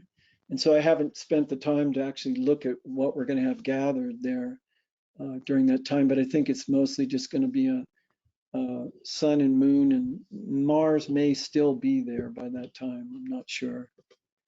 Mars has spent so much of its time in Aries and Taurus over the last year. It was like about 6 months, I think it was, that it was going in and out of those signs. And so now we're going to see that expression. And actually, I think Mars enters Taurus within the next couple of days, if not already, because I was just looking at it the other day. So we're going to see that influence coming into it as well. So when we've talked about Aslesha, and that really sort of brings us to the end of this discussion of the nakshatras for this time. Does anybody know in their chart if they have any of the nakshatras we talked about today, and if they'd like to share how they feel that? I have Rahu and Pushya. Aha, okay. What does that feel like to you? Well, And here's the thing. what house is that for you? It's the second house, and it's being aspected by Mars. And yeah, by Mars. So how do you experience it? So here's the thing. When you were speaking of Pushya, I was making a connection between Saturn and Jupiter. You know, there seems to be like the energies of Saturn and Jupiter are very much tied to this one nakshatra. Yeah. So how does that and I'm going through a Rahu Dasha. So what Lucky that has you. looked like, what? I said, lucky you. Lucky me, yeah. So what that has looked like is once the Rahu Dasha set in, I kind of like uprooted my whole life. Yeah. And I'm going through a huge transformation. And I think so I mentioned that something that's good, that's too good can actually be negative. For me, I feel I'm way too much in the spiritual side, Yeah. and so not enough in the material plane, and I'm trying to find a balance. Yeah. So in your second house, you just have Rahu in Pushya nakshatra. Hmm. Yeah. And Mars is aspecting it. Hmm. So there's a lot of excitement around that, a lot of Yeah. activation around that. And so, you know, and it explains what you're saying. You have a deep spiritual nature. You're really learning to understand that nature. You're developing the skills around that nature. And part of that means you're not just spirit, you're in form as well. And that's the skill that you're trying to learn right now. And Mars is maybe being less, it's definitely exciting it, but if Mars was there, you might not do anything about it unless you feel like it, you know, as an example, because Mars loses it goes into its debilitated state there. But as an aspect, it would just activate and make that something that maybe is there some impatience that you feel, some restlessness or frustration? When I'm not meditating, yes. Yeah. Yeah. See, and if you meditate all the time, what happens? I'm not in the world. You're not in the world. And Saturn says, hey, it's real. You know, it's like don't get lost. You can get entwined in those feeling potentials of peace and happiness that you get. And there's a practical nature of Saturn that says you don't want to do that all the time because it's actually known from, you know, from having meditated for 46 years. If you spend too much time in meditation and you're not doing a lot of sadhana, I mean, a lot of service where you're active, you're not integrating that and you'll become extremely spacey, Very. you know, and you can see that kind of Aslesha energy in it. So rest and activity, they have to be in balance. And that's why the yogic practices are set up that way. You know, it's comes from Sankhya Yoga, which is the duplicity of life of spirit and form. And we have to take care of the body. And the spirit is not grounded if it's not in the body. Enlightenment happens within the form, not within the mind. It is a state of awareness that comes through the balance of the gunas. And that's why you do the pranayama balances the rajas and brings it to sattva. And the yoga asanas also help to still the body and homogenize that experience throughout the body. You take that tamasic nature of the body and remove the obstacles from it by bending it and twisting it and doing some work, you know, getting out and laboring. So that's one way to look at it. And since it's your second house, I mean, it shows a tremendous amount of focus on, you know, your habits and your values and your self-esteem, and all those things get involved in it, as well as jobs and money. And how's that working out for you? Like I said, I'm in a transitional period, so I'm trying to figure it out. I have you know, I think I mentioned to you, I have like a background in education, Yeah. but I'm not doing that right now, or I am sort of, because I do have clients and I kind of teach and counsel them. But it's really based on spirituality. And so because I have K2 and Shravana, I have a very good listening ear. So Yeah. I'm listening to the things that are not even being said by them. So Yeah. that really helps out in that sense. Yeah. But like you said, I get very, very spacey. And so it's really an effort for me to actually come back to the body. Yeah. And like driving cars, it's a chore for me, you know. Yeah. So but I don't know where I'm gonna go. I'm just going with the flow. How long have you been in your Rahu dasha, Mahadasha? I just entered Jupiter Bhukti, so I'm like maybe 2 years in. Okay. Mm. Yeah, because one of the other things that you could see about it,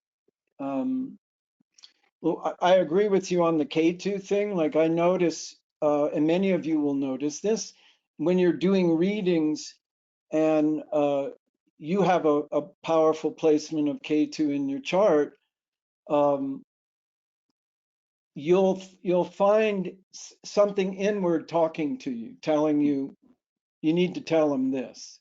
Yeah, basically I channel spirit Yeah, and my personality kind of steps away. that's right. Exactly. That's what it is. And that part of you that channels it is bringing out practical things to people. So I would say, you know, the Pusha energy of the Saturn there is also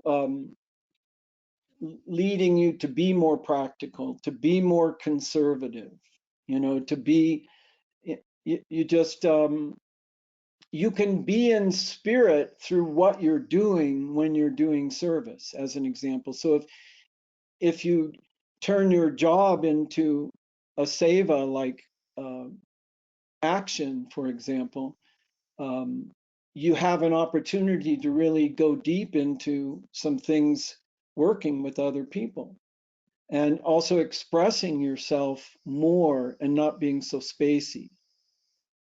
With that Aslesha, I can see where the spaciness is needed, and or Pusha. happens rather. And then, I'm sorry, with Pusha, um, yeah, you can see that need for being more sort of practical about it, and being more serious and in control of that thing. And so the Rahu is going to make you obsess on that kind of that deeper connection to the heart, that spiritual part of you that wants to go into that. Because you know Saturn is also about letting go and having that experience with it. But maybe And also then just and putting, then and then you have to look at where Saturn and Jupiter are, because that's a very yeah, strong connection, and they both happen to be in Uttara Falguni. So it's very interesting how all of this is playing out. yeah, yeah, Instead of working outside, I work from home. So like, you know, being in the fourth house in Uttara Falguni, it's about like being homebound. yeah, that's right. Yeah, and being isolated there, working alone. Yes, What was I the other planet you said was there? Yeah. both both Jupiter and Saturn. Oh, okay. Hmm. And you said you were doing teaching, right? Yeah, when I speak to clients, I basically teach them about themselves, teach them Yeah, about how to like look within and how to change perspectives, their perception. I mean, the perception is everything. How we perceive something changes our whole world. that's right. And so you have your seventh house ruler there is Hmm. what you have. Yeah. Yeah, your seventh and your what is it? Your 10th? Yeah, No, seventh and 10th. 7th and 10th and the 8th and 9th. Yeah.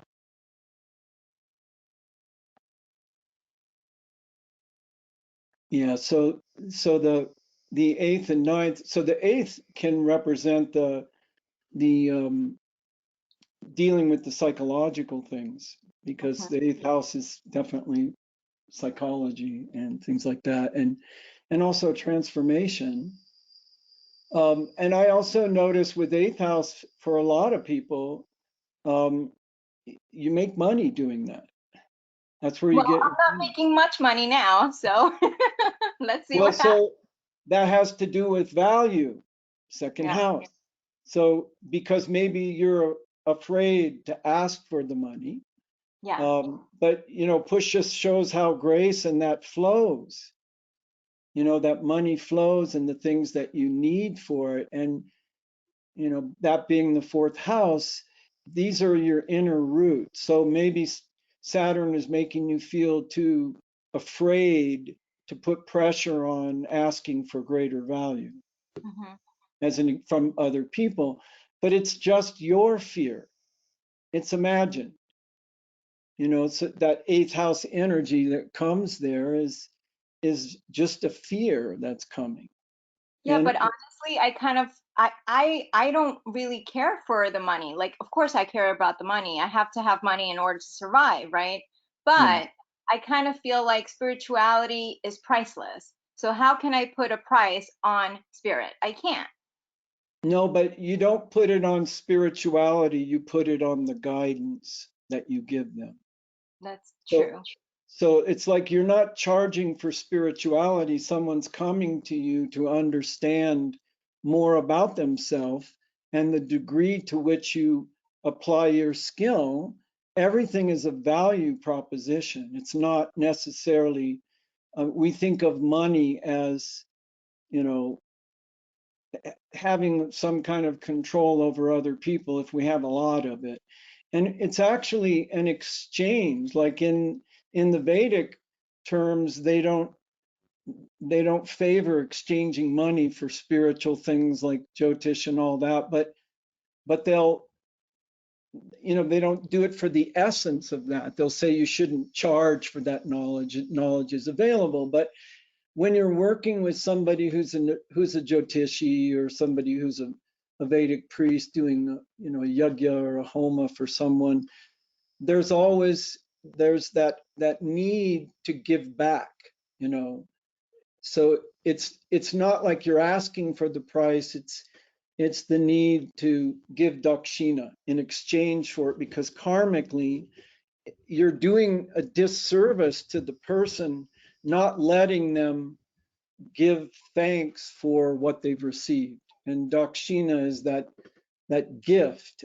So you could set a bounds for them, and just say, if you're not all that tied up in how much money you make for it, you can say, I accept dakshina, in the following range or something. And Yeah, donation based. That's what I was thinking about doing.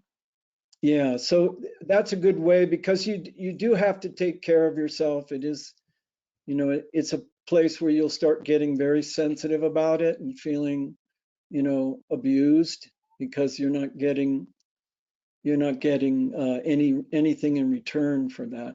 And Uttar Palguni is sitting where? The 4th house. Okay. Yeah, so you're there. That's a deal about, that's taking care of all the details. That's like putting a contract together with them, being contractual but friendly. And so there you have to be, dutiful, serious, You got to be very Virgo-esque about that stuff, which means you discriminate on who could afford it maybe and who can't, as an example, if you want to apply it that way. Yeah. And so maybe there are certain times that you just do things and you don't ask for anything. Like you maybe give them a reading or you do some counseling work with them, and then they give you some dakshina, and then you say, if you have any questions, feel free to reach out to me. It's not a session, it's just a couple questions. And then what you're doing is creating a space for seva, for service to them. It's just, like set aside 1 or 2 hours a day and answer questions from people. And then, I basically started something like that once I hit the Jupiter Bhukti. yes, that sounds good. Yeah. Yeah. So that's kind of the way I would see it. And I know some, I know some people when they had Ashlesha, that's how they started out with some of the work that they did. They, rather than being, all about gimme, gimme, gimme, I need this money or whatever, it was much more about, I'm using Ashlesha because that example comes through a little clearer, that they learned how to, be able to address somebody's questions and work with them to help them. And because they're more heart-centered, connected to it and caring about their emotional state. And so they would do things for free. And then the person would say, well, that was wonderful. What could I give you in return for that? And you say, whatever you feel it's worth. As an example of that. That's also being, very serious about it and not backing away from it and dealing with, the details. Virgo is also, it's the home of all the laws of nature as well. That's where all of the Vedic knowledge comes from, in Virgo. All the details, all the laws of nature. So if your practice is dealing with those kinds of things, then you might want to address it from the perspective of those laws of nature.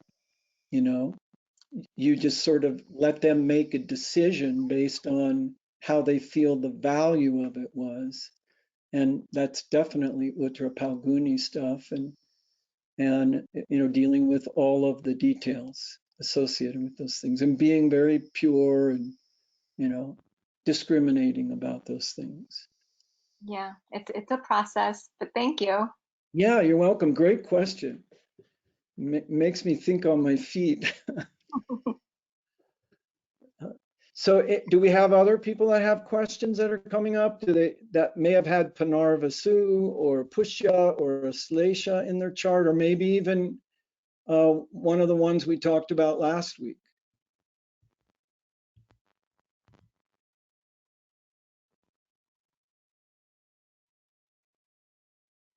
All right. So in the beginning of the class, I talked about this hero's journey, and you might want to play around with it in your chart. So you just look at your moon nakshatra and realize that's related to the emotional mind and the psychological temperament and what you're looking for to feel peaceful. Then take a look at your sun nakshatra. And that's your deep dive for spiritual liberation and what illuminates and activates your soul. Then look at the ascendant nakshatra, which shows your path in life that's individual, and the actions that really, feel natural and efficient and powerful for you. And that's really the core identity of you in this lifetime. And then look at the ruling planet of the nakshatra. And as you go through those things, you start in that exact order. Now, Barry also suggests that you look at the Atmakaraka on your chart as well. And that would be like the last thing you look at, because the Atmakaraka is the highest planet in your chart. degree-wise, not counting the nodes. You don't look at the nodes for that. And it shows the planet that you have the most experience with through multiple lifetimes. But it also shows the one that you have the most karma related to. So that's a very interesting one to roll into that. So it shows why you have come back this lifetime. This is an important thing. And when you talk about an Atmakarka, you're also talking about the nature of your soul. So it's very fun to do that kind of thing. And then as we get further into some of these nakshatras and we get them all done, we'll have a session where we can you know, do some hero journey kinds of things. We can you know, bring chart examples of not just ourselves, but maybe a friend if we're doing Jyotish and we want to understand it, and we can have a session where we really look at these kinds of things. So like when I do a reading for somebody, the first thing I do is I do the Atmakaraka to set their tone, and they're usually, you have their attention 100% once you share that, because they'll smile and they'll nod their head and they'll say, yeah, this is exactly how I am. And then you begin with the ascendant, just flow into the chart with it. And then at the end, you can, if you have time, you can explain to them the hero's journey. I save hero's journey and Titi Pravesh and Atmakaraka for coaching programs as well. So like if you have somebody who really wants to spend a year in order to change something in their life significantly, I do like once a month for a year with them, or twice a month. And twice a month is for somebody that's really looking for some unique transformation, and you'll be absolutely surprised at what happens. So each month you start out with that. Each month you progress the Titi Pravesh, and it's going to show exactly what it is that they meant to do for that next month. And it's unbelievable. It shows what kind of instrument they are, because it looks at the moon and where the TT is for that day, for that starts that month, and it looks at the sun for the yoga. And it just tells such a rich story of what you're about.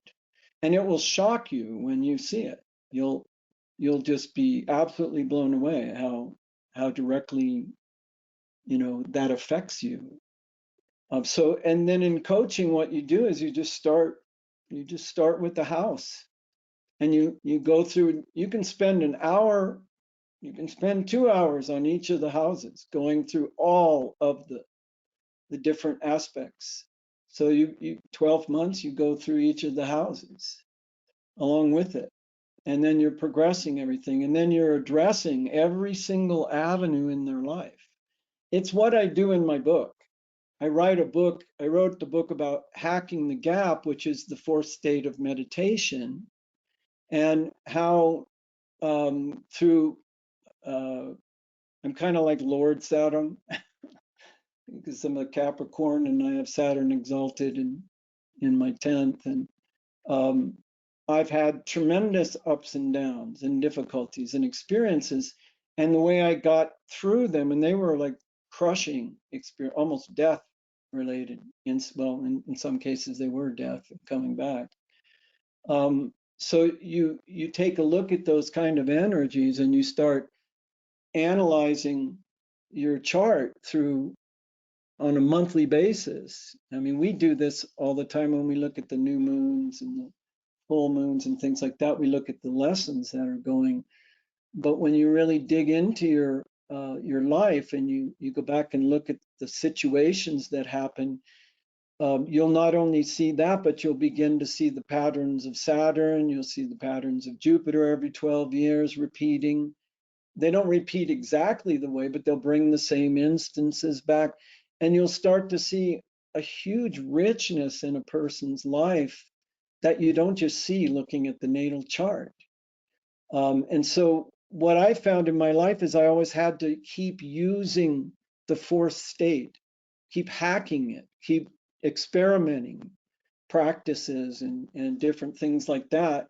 And then when I started going deeper into astrology, I began to realize that every single one of the houses was a story that everybody lives, but nobody thinks of. And so the book was all about, how do you prepare for that? And the 8 most important things that you do. And then it relates the houses. The first, the opposites of each of them, the first and the 12th, and you go through every single one of them, the first and the 7th, and begin to see what all of the 12 houses are and what are the opposites of them and how you experience those. Nobody ever thinks about that stuff. And when somebody reads it, they begin to realize that this is your purpose in life. Your career is how you impact the world. It's not a job. And so when you can hack that gap, when you can harness the energy of that fourth state, which is what you're talking about doing, but harnessing it, really harnessing it, then you put it to use in the areas where the mysteries are that you don't understand. Like 8th house is a great place to spend some time understanding what's going on, because you don't see it coming, you don't control it. It brings all this instability and fear, and it's a place that we don't want to grapple with. And once you grapple with it, you begin to realize, oh, it was really about that. So that was why I wrote that book, because I had a whole year where everybody came to me and nobody knew why things were happening to them in their life. And it just told the story of that year. I'm So, looking forward to reading this book. Yeah, all of you, if you're interested, just let me know. I'll send you, it's a Kindle book, so I just send you the PDF of it and you can read it. Definitely. I wrote it to give away. It sells on Amazon, but you don't make money off books. The books are your inspiration and your story that you That want is to tell. true. That is Yeah. true. So we've more than exhausted our time, haven't we? So if you have any other questions, let's bring them up now. If not, then we can move to the close. And I hope everybody received all the materials that needed to be sent out. And if you didn't, please don't hesitate to reach out. And I know some people were having way too much to download, and the net's been kind of strange lately, especially with Mercury retrograde. I did a whole reading with somebody from France the other day, and continually the internet was like, shh, and she'd have to hold her hands up and go like that so I could stop. And so it's definitely a time of some fun. Okay, so let's see here. Oh, okay, so, great. Thanks, Vicky, for sending that message. Yeah, so during the next week, if you have an opportunity and if you got software and can generate charts, generate a few charts off of people that you know.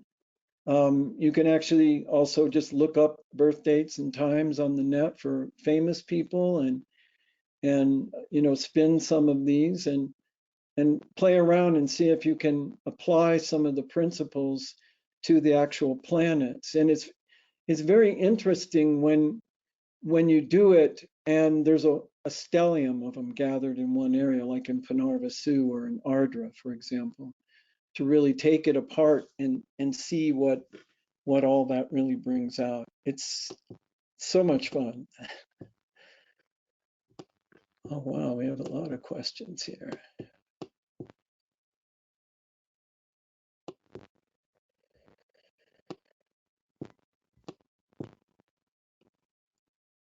Yes, yes, yes, yes, Vicky, that was true also about about your daughter.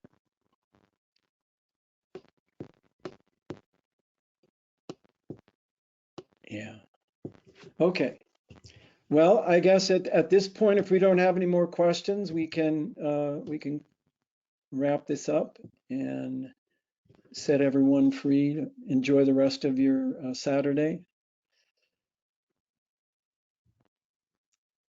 So Barry, are you still on here? Jeff, he's gone. Oh, Barry's gone? Okay. Yeah. Let me see who's here. It doesn't really show everybody's names. Okay. So I got to make sure I set this off at the right way. I have to end this. Need to make sure okay. I'm going to exit the webinar, which will end everything, and we'll see you all in the next week.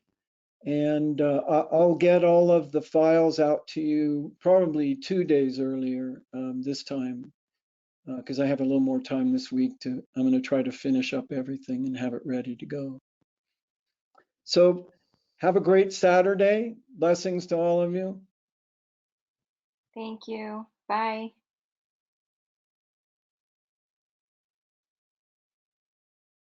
Thank you. Thank you.